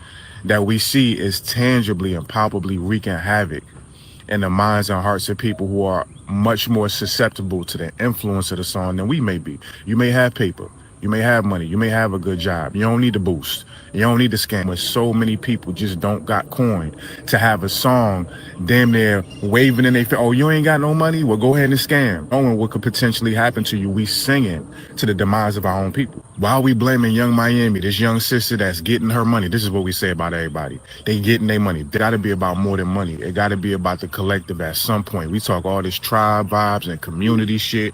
And when it come down to it, we won't make these simple sacrifices to not just give energy to things like this. When we say, why are we blaming Young Miami and not her predecessors, same, similar, or even worse type of rhetoric in their music? Well, this is not really about blame, because even with these artists, they inherited, this rhetoric. They have lived by these codes for so long that they think it's their code. They don't realize it's been stilled by the powers that be way before they even showed up on the scene. It's a matter of having a real examination and scrutiny and a real conversation about the effects of these incantations. Yes, they started way before Young Miami. They'll probably be here way after Young Miami. But at what point do we say, okay, here and now is where I'm going to draw the line and stand up, not against the artist. I'm going to stand up against the effects that it's doing to our children, to our loved ones, to our adults that we try to act like it don't have an effect on. They said the same thing about slavery. Oh, slavery been going on this long. Why we gonna stop now? Catchy as the Young Miami song is, it's like, my nigga, the song would have been catchy without scamming. It's like y'all really had to say, you know what, let's make this hit, throw a little extra toxicity in there just for shits and giggles. Just the shit would have went without that. Where all my hustling, anything would have worked. Y'all had to say scamming and boosting, knowing the state that our people is in. Y'all got some fucking nerve. So I love the fact that he's giving Miami the benefit of the doubt and saying not stand up against her. I'm going to take a stand in a different direction and say stand up against her, not particularly because of this song, but because of the continuity of her fuckery and the way she represents herself. Mind you, I meant to pull up a picture of JT, a recent concert that she did where she was basically naked with pasties on. And then she just did a whole video scene where she is playing the wife of Satan. And if you know her connection to Michelle Lamy, which I've been talking about, she's basically under the cahoots of a satanic priestess, as many Black celebrities are in the music industry, including Travis Scott and Erykah Badu and the Migos and Cardi B. And Rihanna and A$AP Rocky. You can search her name, Michelle Lamy, and you'll see her. She's the wife of Rick. What's his last name? I forget his last name. We showed his season 27. He's got a connection with. He's a fashion designer, Rick Stevens, I think it is. He's a fashion designer who just did a collection with Adidas, former partner with Kanye West. Michelle Lamy was also at Kanye West's 118,000 sold out concert in Turkey. I wonder why. So JT is now turning tricks for Satan. So yeah, I'm willing to take the stand that he doesn't need to take in terms of like seriously, intentionally calling this chick out and drawing a line between that shit and what that represents, that whole frequency, that nigga frequency, and real Black women. I wrote down here, what do we think of when we think of Asian people? I'm not talking about the boycott situation. When we think of Asian culture, we tend to think that they're very smart, right? That they're very good in math. And depending if you look at it globally, you might have opinion of, China and Japan, certain things that are happening there. But just in terms of reputation, we tend to consider them to be highly intelligent in terms of education and intellectualism. Just talking about reputation in the broader scheme of things. Indians, we tend to think of them, it's almost the 4th of July, so the firecrackers are going to be going off in a minute here. In terms of Indians, reputation, we tend to think they usually have, the benefit in careers like engineering, right? They're considered savvy in certain business realms, right?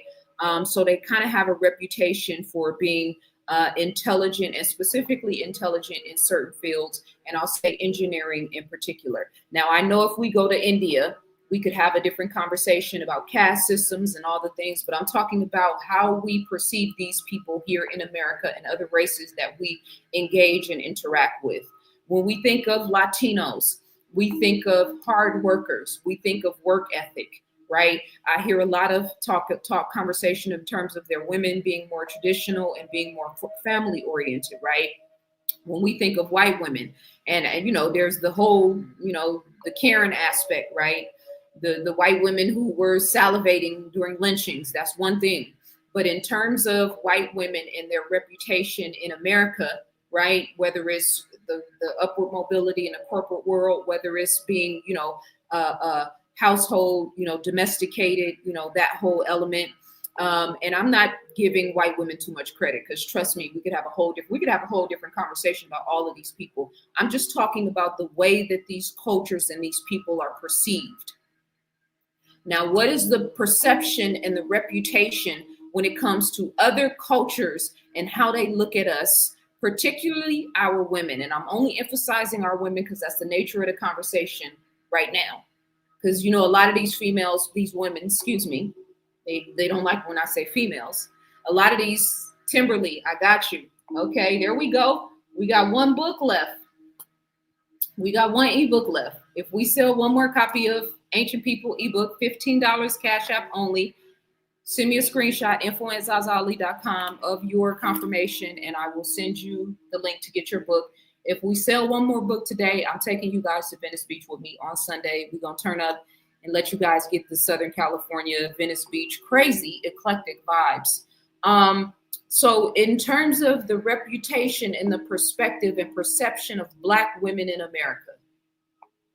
Now, don't get me wrong, right? Because this is the flip side. And I'm going to do this video soon, because Black women are, in terms of how other races perceive us, you know, people understand that you can go to Black women and get help. You can go to Black women and, you know, they'll hold you down. They're nurturing, they're loving, they're going to look out for you. I'm talking about the real Black women, not the hoes. Which is the flip side of this, is because the real women are out here trying to navigate letting you guys remember that there is a difference between the queens and the hoes. The lines are getting blurred. So obviously we have the matriarchal aspect, right? We got Big Mama. We got we know that if shit goes down, you can turn to a Black woman and she will help. She can help. We know that there is a very large number of Black women who are highly educated and leading in terms of education and in terms of business. I'm a representation for that, and I'm promoting that and supporting that all day long. But in terms of the media, in terms of outside perception and how our men talk to us and handle us on the podcast, on as far as rap culture, as far as, you know, online and social media and whatnot, as far as OnlyFans, as far as a lot of this other shit, what is the perception of our people when they look at us and look at our women in particular? And this is not about doing something to impress and appease other people. This is about having standards, code of conduct, the way you carry yourself, conduct yourself. I know if I dress a certain way and I go in a room full of men or full of women, and I am dressed in a objectifying way, that I'm going to get a certain type of energy from men, and I'm going to get a certain type of energy from women, and none of that shit's going to be positive. I know that now in this dynamic where men in the social media thing, I can't tell you guys how many dick pics I've gotten over the last 15 years. It's exhausting. Why are you so, you know what I mean? I'm not even giving you any inclination that I'm interested in that shit. You guys see me and you see my shoulders up. This is a big deal for me to even have my shoulders out. It was warm today, so I was moving around. But I intentionally try to navigate that type of energy and frequency towards me. And I get it all the time. I can only imagine what the Cardi B's of the world, and they like it, right? So I'm just saying the perception and the reputation that we have, it needs work. It needs fine tuning. And like I was going back to the sister from the Congo, or the woman from the Congo. I wish I had that video. I should have saved it. I don't know why I saved it. Talking about Black American fatigue. Like, let's be clear. There is a difference between black people and niggas. There is a difference between black women who represent dignity and class and self-respect and these hoes. I need for my women, my sisters that are watching this, the Muslim sisters, the Nation of God and Earth, the Christians, right? All the different like aspects of us, the spiritual sisters, the yogis, the intellectual, the business women, right? Those of us who are just trying to stand on our posts and stay on our square and just represent ourselves with integrity and class. Yeah, I need us to step forward.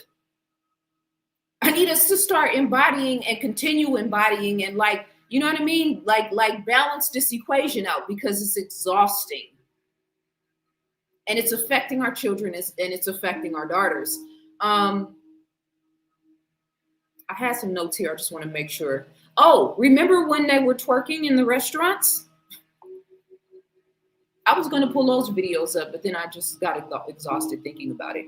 Remember when it was trending that black women were twerking in restaurants and y'all thought that shit was cute. Remember in the Aloe store when it was like 10 black women or somewhere around there, the Aloe sportswear store, and it's all other people in the store and they're twerking in the store on the mannequins. I showed the video recently where a black woman was holding a baby strapped to her chest and she was twerking at SeaWorld and there was a whole crowd of people behind her, all races. It was people there with her families, their families. And she got her dumb ass up on the bar and was twerking in front of all of these people. I need for you guys to, you know,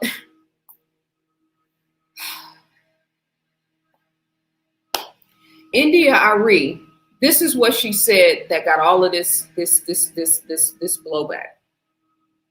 This is how difficult it is to have common sense and just to be trying to be a righteous woman in this timeline. She said, I finally realized that not everyone wants to get free. It was very, very awakening, shaking my head, because the mass acceptance of this song is a crystal clear indication of this much bigger truth. Why does that call for Trick Daddy and all of the NPCs and the demonic frequency to turn up against her? I've never seen a people so hell-bent on holding down their position to be ignorant. Somebody said, and Young Miami reposted this, one of the Jasmine brand posted this.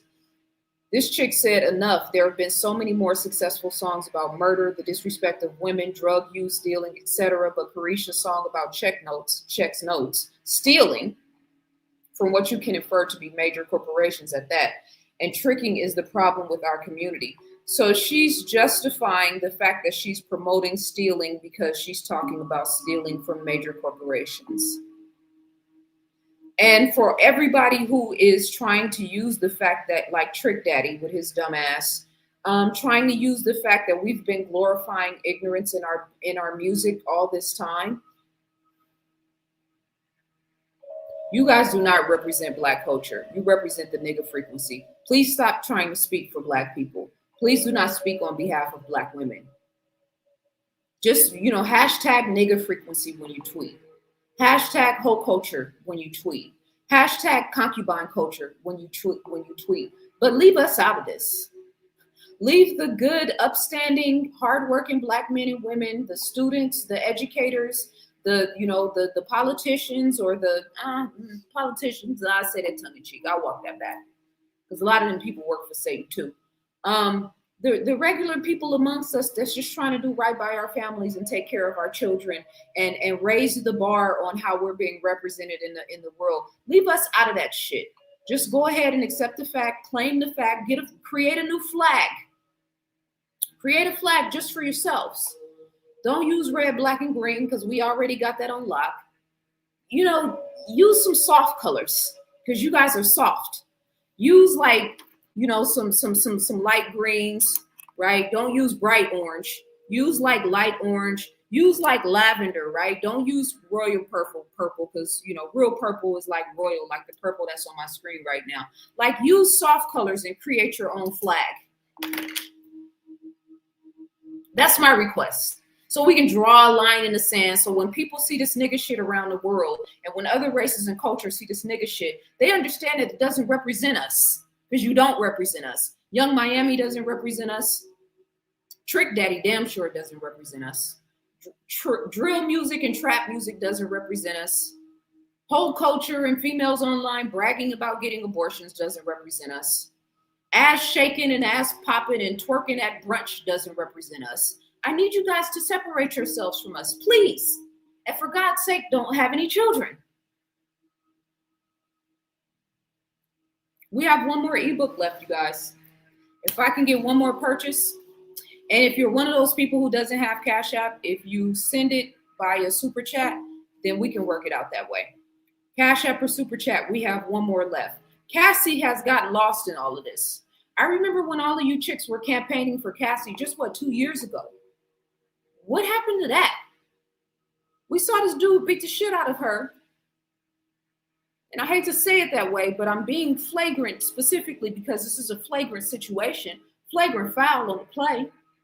Everybody that I've referenced today, flagrant foul on the play. None of you guys are representing our children. Vic Mensa.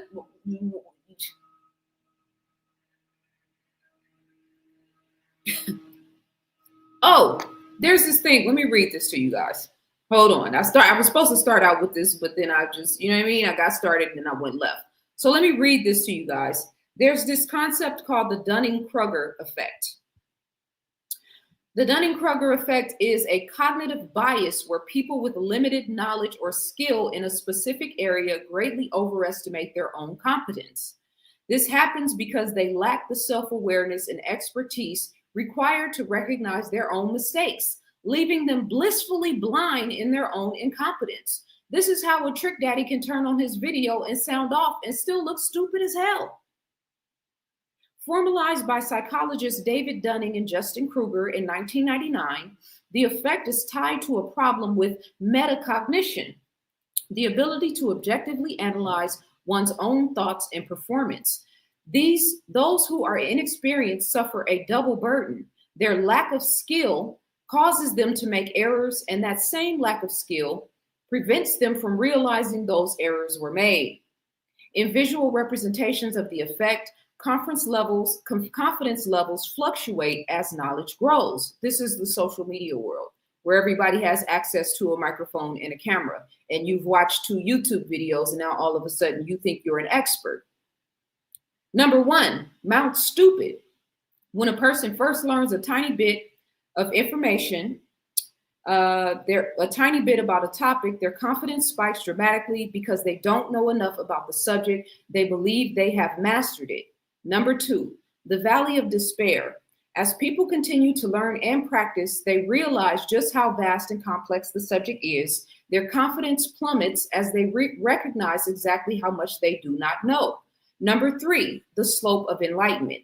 As true expertise and understanding increases, confidence slowly begins to build back up, this time grounded in actual ability rather than ignorance. This is a perfect representation of the 85-10-5. And so I keep reiterating this point, and I need for everybody watching me to understand this. The 85%ers in Black culture, the nigger frequency, the hoe frequency, the concubine culture does not represent our people. It represents a small segment. And mind you, every culture has an 85-10-5. Every culture has a nigger frequency. It's just the world puts us on blast. The world wants us to see us in our ignorance, our people in our ignorance, because they know our real power, because they know the prophecy, because they know the whole entire world is waiting on America and a specific people in America, 5% of the 5% of people in America that actually have the life experience, the stamina, the perseverance, the mentality, the spiritual acumen, the work ethic, the bandwidth of consciousness to stand up against this wicked shit happening in the world. And let's be clear, there is some very wicked shit happening in the world right now. And guess what? My young Miamis of the world and all of the people like that, they got a bed at a FEMA camp waiting for your ass right now. Adult entertainment is supposed to be underground. There's no such thing as underground adult entertainment anymore. Our children have access to all of it. Nobody needs to boycott this song that is not perpetuating and engulfed in and emerged in that nigger frequency. We don't need to boycott it.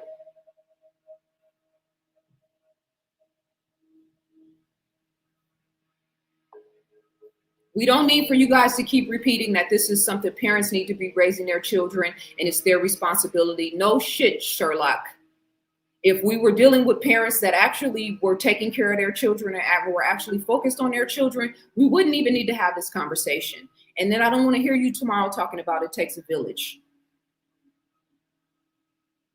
We have Felicia Rashad and Bill Cosby and all of the people who are in their 40s, 50s, who grew up in that timeline with those representations, talk about the impact that had on them. Talk about how wonderful it was to see a Black, beautiful family, lawyer, doctor, who represented something beautiful and positive, who were successful, who raised children, who raised their children right with high morality codes and, you know what I mean, intelligent and certain levels of self-respect. It impacted us. It had a very profound impact on us. So please stop telling me that the concubine culture is not going to affect our daughters, especially when they're seeing that shit way more than we ever watched the Cosby Show. We watch the Cosby Show once a week. They're going online and seeing that shit every day. Celebrities do not speak for the Black people that I'm talking about. The 5%ers and the 5% of the 5%. They don't represent us. They don't speak for us. Some of them do, but you know what I mean? You get my point. I'm going back through my notes and making sure I said everything I wanted to say. This whole conversation about body counts and whole phases, whatever your body count is, please understand that every time you give your body to a man sexually, this goes both ways, but we're talking about women here, but I'm going to do a separate video and talk to men about this too. Because you guys think the rules don't apply to you, and they actually do. Your body count doesn't matter in terms of the specific number, but it does matter because every time you give your body to a man, you are downloading and uploading his energy, his crazy, his low vibration, his fuckery, all of the other females that he's giving his body to, that he's having sex. Yeah, it's actually impacting you. It's increasing the likelihood that you're going to have fibroids and tumors. And I ain't even talking about sexually transmitted diseases. I'm talking about all of those traumas that women hold in their womb area and in their hip area because you are sexually active with men. A lot of times you don't even like. If you guys don't like men, why are you having sex with men? You could stay out the abortion if you just left men alone. The good thing about being a lesbian is that you won't get pregnant. I'm not promoting lesbianism. I'm just saying. We'd like for the statistics of abortion to go down. Maybe we should talk a little bit more about sexual discipline than we talk about your right to go and get an abortion. Maybe we could blend that into the conversation a little bit. S. Harris, I think, are you my last person? I think I read that though. That was 10 minutes ago. We have one ebook left. If I read that correctly. We have one ebook copy of Ancient People. If we sell one more ebook at $15, I'm taking you guys to Venice Beach with me on Sunday to do a walk with me. It's $15, 110 pages. Queen Lidi Ukulani, Hawaii's Last Monarchy, the Moors in Spain, the Kandakis of Ethiopia and Kush, Pharaoh Hatshepsut in the 18th dynasty, and Africans in Asia.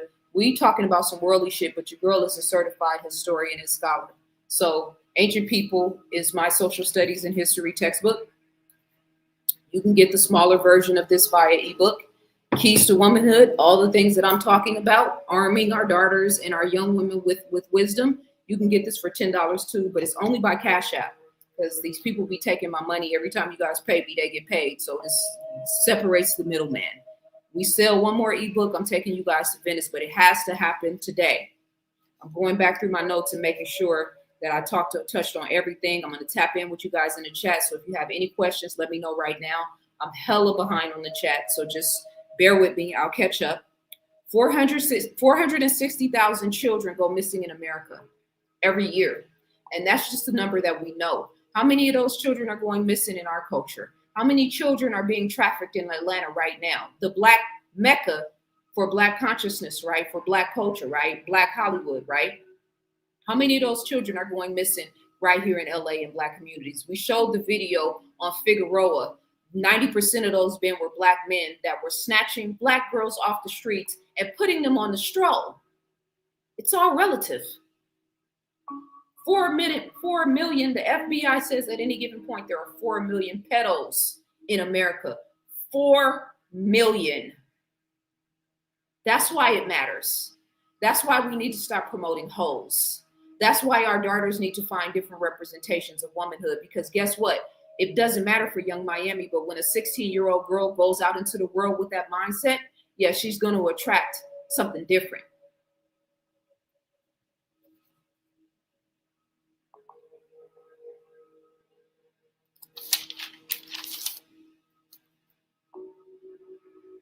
I'm just making sure I got all of them. So, okay. So I'm going to end with this, and then I'll tap in with you guys in the chat if you have a question you want to ask me. And I might be behind on my super chat, so just bear with me here, right? So we're in a time right now. We keep hearing about the Great Awakening, right? You guys hear about that consistently, right? This is a time of Great Awakening where people are coming in a higher sense of consciousness, right? The Matrix is being revealed. We could look at it from a prophecy standpoint. We could look at it from a conspiracy, quote unquote, standpoint, but we're in a time where all things are being revealed.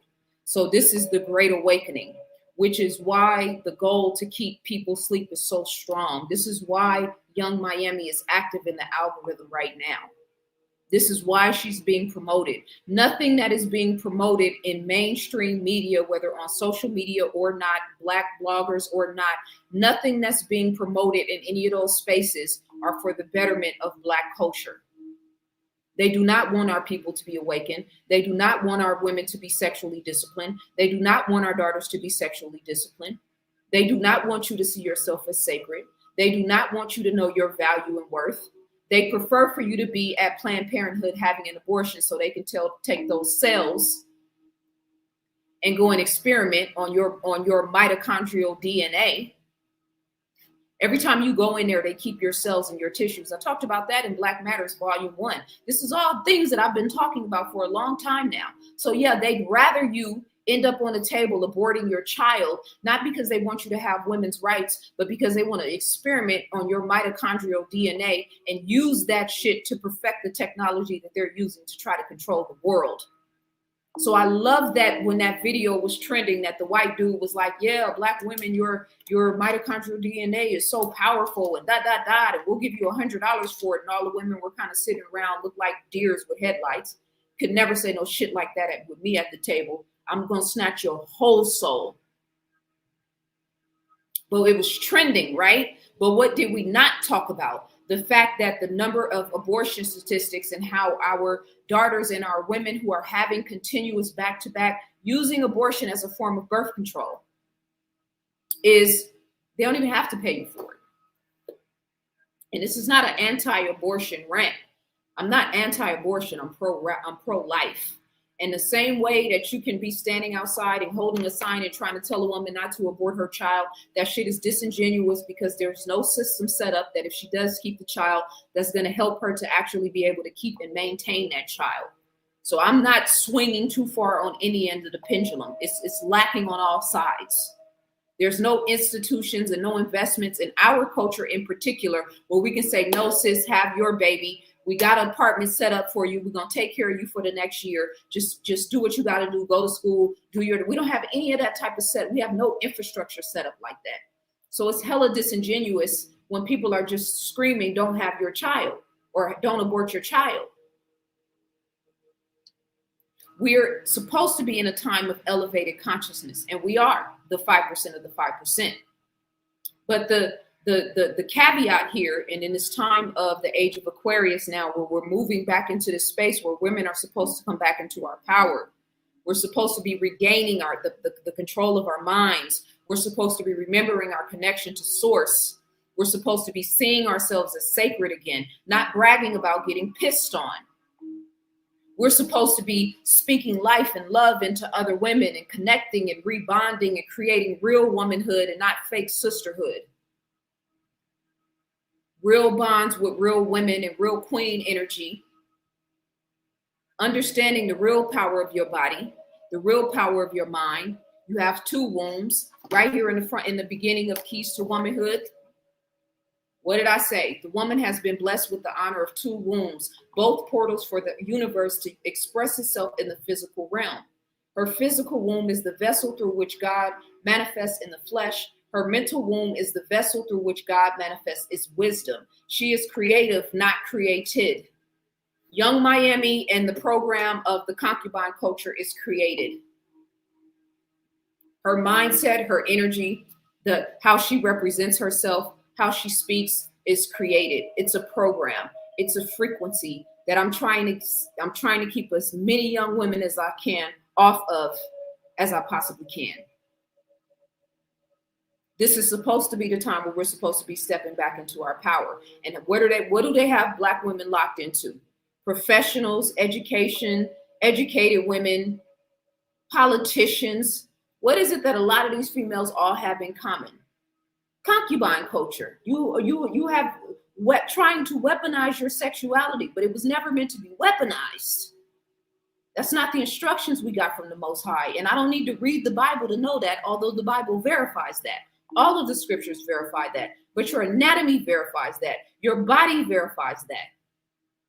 Your feminine attributes verify that. Your emotional body verifies that. Your auric field verifies that. Your heart chakra verifies that. Your sacral chakra verifies that. Be careful how you talk to me in my comments, especially about this topic. Don't try to minimize the fact that I'm passionate. Don't tell me to be calm. Don't play with me, because this is a serious subject to me.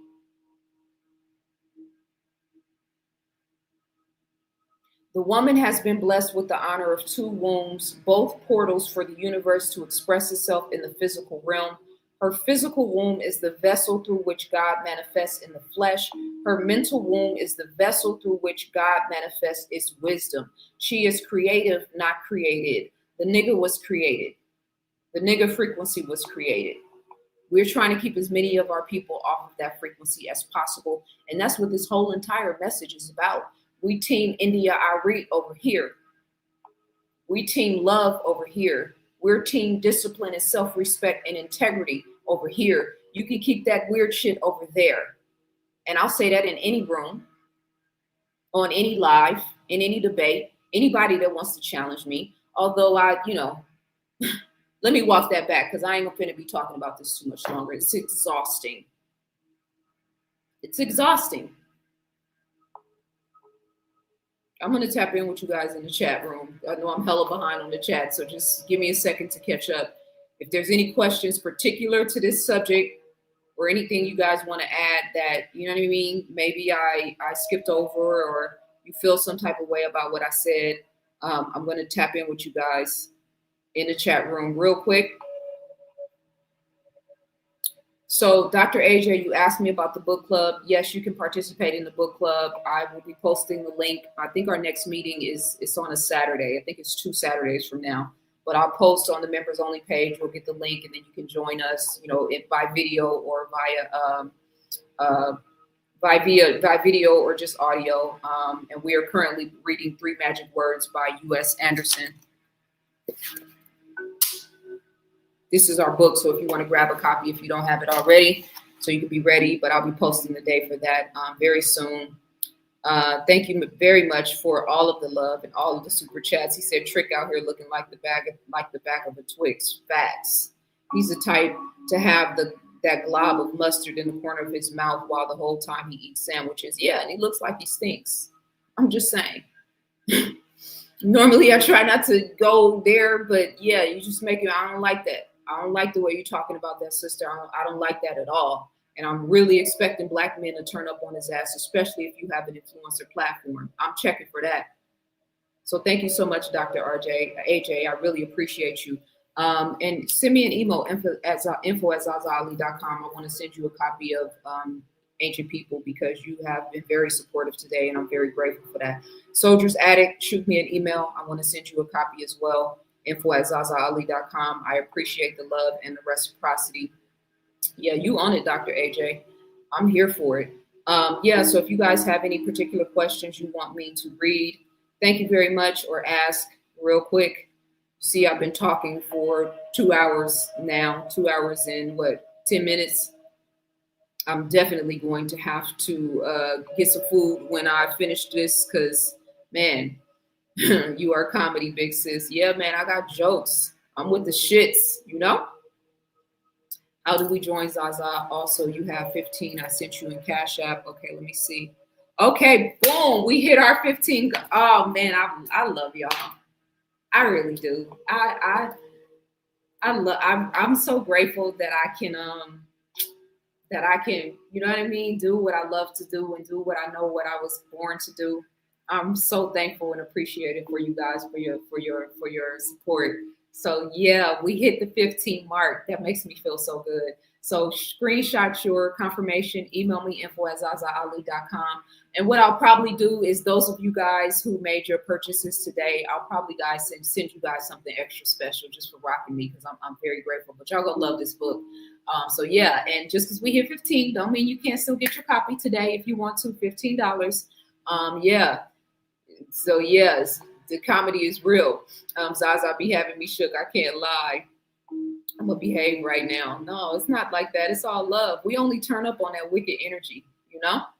I stopped paying attention a long time ago. The observer theory, quantum physics, I don't collapse. Yeah, I mean, I feel that. And I'm, for the most part, I'm there, but I'm also a warrior.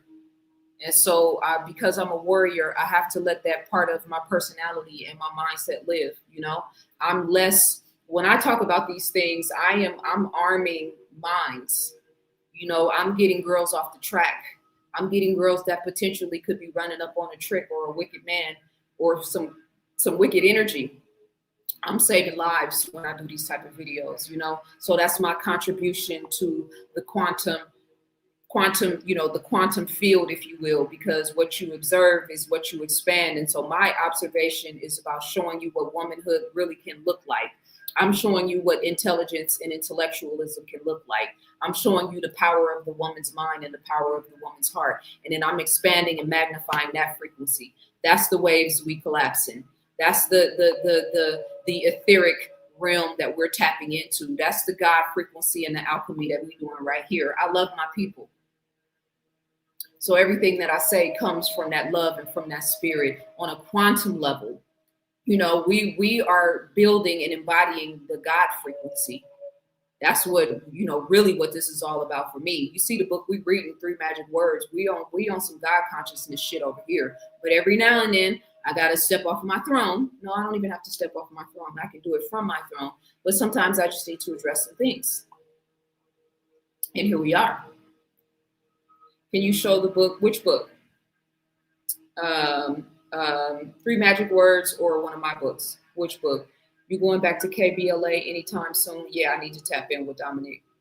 Yes, I definitely do. Actually, we were supposed to do another interview during Black History Month. Thank you, Yvette. I got you. Send me an email, and I also got your email about our consultation too. And I got you. I'll be talking to you next week. And if you want to book a consultation, I have a discount in the description as well for 50% off for that. Pure frequencies and vibrations, facts. Yeah, that's what we on over here. This is we raising the God consciousness, the God frequency over here. Let me know which book you're talking about, just so I can make sure I got that right. How do we join the book club, dear? So you can join my YouTube membership channel, and there should be a link somewhere here where you can get access to that. Or you can join my actual membership channel. There's also a link in the description for a $55 annual pass, and then you can tap in with us. Yeah, Venice Beach. We're gonna be live in Venice Beach. I don't know if we're gonna do sunset or not. Maybe I'll go sometime in the evening around 5 o'clock Pacific, so it's not too late for the people on the East Coast.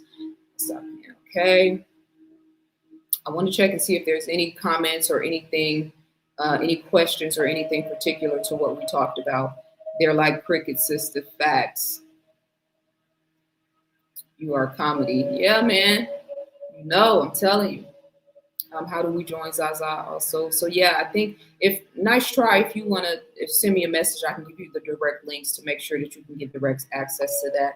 I hate that we talk about two types of Black people publicly. Why not? I mean, why do you hate it? We can see the two types. I definitely want to differentiate myself from that. So the it's all happening publicly. We have Black women publicly demoralizing themselves and objectifying themselves. I'm trying to create a very strong, sharp line for these young women that are watching this and trying to figure out which path to go to. Women are an ecosystem. Women are an ecosystem. And when I was 17, 18, I was looking for the type of woman and womanhood that I wanted to embody. And I saw Dr. Frances Cress Welsing, and then it was over. And she was an intellectual and a supreme mind in her own regard. And I was like, yeah, that's it for me. So some of these young sisters are seeing the young Miamis of the world and like, yeah, I think she's getting attention. She got the bags. So yeah, no, we want to draw a very distinct and fine line between that. Right. So that's why I'm emphasizing all of the beautiful, wonderful, magnetic aspects of our culture and our people. And I'm differentiating all of that negative energy and all of that negativity. Like, yeah, keep that shit over there. I feel, your perspective on that. But yeah, we need to draw a line in the sand. This stuff is charging me up. It is what it is. Facts. The media. Something through Sun kicking y'all ass. I don't know what that says. Thank you. We need to talk about it. Yeah. Summertime is a good time to program the women. Facts. Not bragging on getting pissed on is wild. Facts. If we only knew who we were, we would never think of aborting anything. Well, yeah, and it's a lot that can happen before you get to the abortion table. That's why I say we need to be talking about discipline, sexual discipline, keeping your legs closed, because most of the men that these women are dealing with are not even worthy. Sending you some rays of light, beloved. Thank you for sharing your heart during such ignorance and inability to differentiate between reality versus fiction. You're protected by our ancestors. I received that. This shit right here, as normalized and stabilized as a frequency. Yep. All right, let me come back down here, tap in with you guys. They're watching and taking notes, reposting on Facebook, easy support, and helping to promote the sister and her positive frequencies. Make sure you guys like this video. I think we got up to like 300, if I remember correctly. I've been on my soapbox. But make sure you guys like this video, please. It helps me in the algorithm. There's absolutely two sides. Thank you, Zaza, for being vocal about it. Yeah, man. Yeah, she got the bag, but it's really empty, though. Facts. I thought about what Trick said about Miss Arie. Was effed up, a true buster. Yep, of the worst kind, and we ain't doing that. we gonna cover down on our queens. I hope India Arie sees this message, and I hope she knows that I love her, because you, Lauryn Hill, like Rhapsody, you know what I mean? That frequency right there, that's my tribe, and I will ride for mine. Zaza, because it gives other groups the wherewithal to criticize us as well, as opposed to focusing on their own people. Two types of Black folks is supposed to be a behind closed doors combo. I understand why you say that. I don't agree, but I do understand. But other groups of people are already armed with plenty of information and data to do just that. That's why Karens are a thing.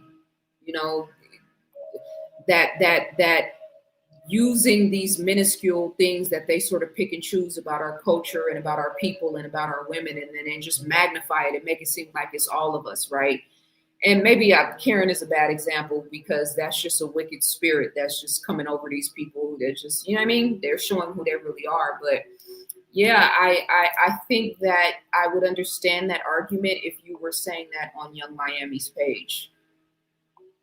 I would understand your position if you were saying that to Sexy Bread. I think that argument would be better served to the people who are not representing us well, and telling them that they need to stop and that they need to go close the door and get some sense about themselves and start to learn to carry themselves with some integrity and actually respect our culture If they didn't exist, if they weren't so loud and so proud and so prominent in the collective consciousness, then I wouldn't need to say any of this. But we live in a world of social media and where everything is highly publicized now, and it's having a great effect on our young people. And respectfully, I need to fill in the gap and sort of give a different vantage point and give a balanced perspective. Otherwise, everybody is going to think that that represents our culture and our women, and it doesn't. I get your point, though. I understand. But you have to remember, the fuckery is not happening behind closed doors. It's happening in front of the world. The whole culture and the concubine culture is not happening behind closed doors. It's happening in front of the world. The video WAP by Megan the Rapper and by Cardi B has like 200 million views. That should have happened behind closed doors. That should have been on Pornhub.com. Shouldn't be on YouTube. So if we're going to, make that point about what's being seen versus not being seen, I think our energy and our efforts would be better focused on them and not the message that I'm trying to convey, which is really just trying to give a balanced perspective and challenging the witness. I'm challenging, it's my internet. It's like buffering.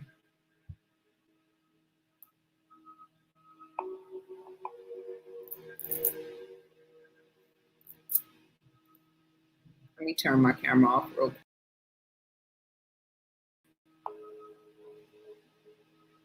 It was buffering for a second there. I'm challenging all ignorance and wickedness in dark places. It's what I'm here for. And unfortunately, sometimes that has to happen publicly. But if we want to, hold anybody accountable in terms of things that, I don't know why it's buffering, but I think you guys can hear me. If we want to hold anybody accountable in terms of what's being said and done in the public eye, it should be the people that are demeaning and demoralizing our culture in the public eye. We should tell them to go sit down and be quiet. That's how I feel about it, Okay, I got your email sent. Say the titles again, please. All right, so let me see if my camera will work. So, Ancient People, a Social Studies and History textbook. Keys to Womanhood, What Every Girl and Young Lady Should Know. And then 3 Magic Words is the book that we're currently reading in the book club. And I'm surrounded by books, so I always, feeding my brain. Zaza, me personally, Zaza, me personally, I just won't say certain things around other folks personally because I believe in staying on code. The people you talking about do represent a level of ignorance that needs to be addressed, though. Yeah, those people are not my people. All skin folks ain't kin folks. I showed a video. I don't know if you chimed in, if you were watching us, but we showed a video of right on Figueroa. They did a bust of 25 men or 21 men. Most of them were Black men who have been pimping out, girls, 14, 15, 16-year-olds, which we should assume is Black girls. Those are not my people at all. Trick Daddy is not my people at all. Young Miami is not my people at all. So, I have to keep it real because, again, this is, the lines are being blurred and it's just, I'm not having it. This, men don't know how to connect with and deal with real women anymore because they having to navigate all this weird shit that are happening in our culture, and it's just a line needs to be drawn in the sand. I'm here for, like Williams said, it's God on this side and it's everything else on the other side. So if you are representing something that is demonic or a wicked energy or something that's contrary to what's in the best interest of our people and our children, then yeah, you're not my people. Black, brown, whatever. Is God over here and everything else over there. And I'm totally comfortable with that. If I can't sit down and have a cup of coffee with you and we vibe and we have a meeting of the minds and we're aligned, you're not my people. That's just where I'm at with it,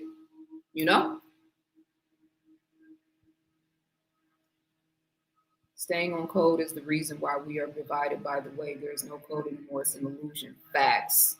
I be thinking that every time I hear somebody say being on code. I'm like, I think the code only comes into play in YouTube videos. It's not really being implemented in real time.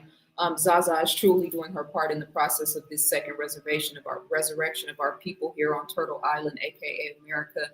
Peace to her, Dr. Wilson, Mother Khadijah, Dr. Nailani, and many others. Yeah, Mother Tainetta Muhammad, Dr. Ava Muhammad. I stand on the shoulders of all of those queens. You know, they're who I am. Dr. Frances Cress Wilson being the primary, like, yeah, she lit a fire in me. I was like, that's it right there. All right, cool. So thank you, Boosie, for becoming a new member. Welcome.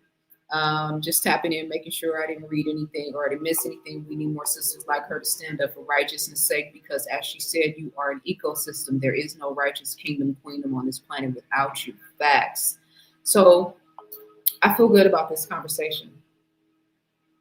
I went there, I got a little fiery, but we brought it back. We came back to God, which is what we always gonna do. Even when we get fiery, we're always representing a higher level of consciousness and wisdom. That's the goal. And I'm really trying to, again, give our daughters and our women a different representation of womanhood and to raise the bar. So I feel like we did that. Everybody who purchased the workbooks or Keys to Womanhood or Ancient People, the ebook version, shoot me an email, info@ZaZaAli.com. Send me your confirmation. I'll send you guys the information to download the books. $15 for the ebook version of Ancient People. It's 110 pages. And then Keys to Womanhood is $10, which is a major deal right now because I'm putting, you know, I've already done a lot of research and put a lot of data together to help us to navigate this issue that we're dealing with, this war on the minds and hearts of our children and on our women in particular. Thank you so much for all the super chats. Thank you so much for all of the wonderful comments and the engagement. Whether you agree with me or not, you know, just the fact that we are all able to come together and hold court means a lot to me.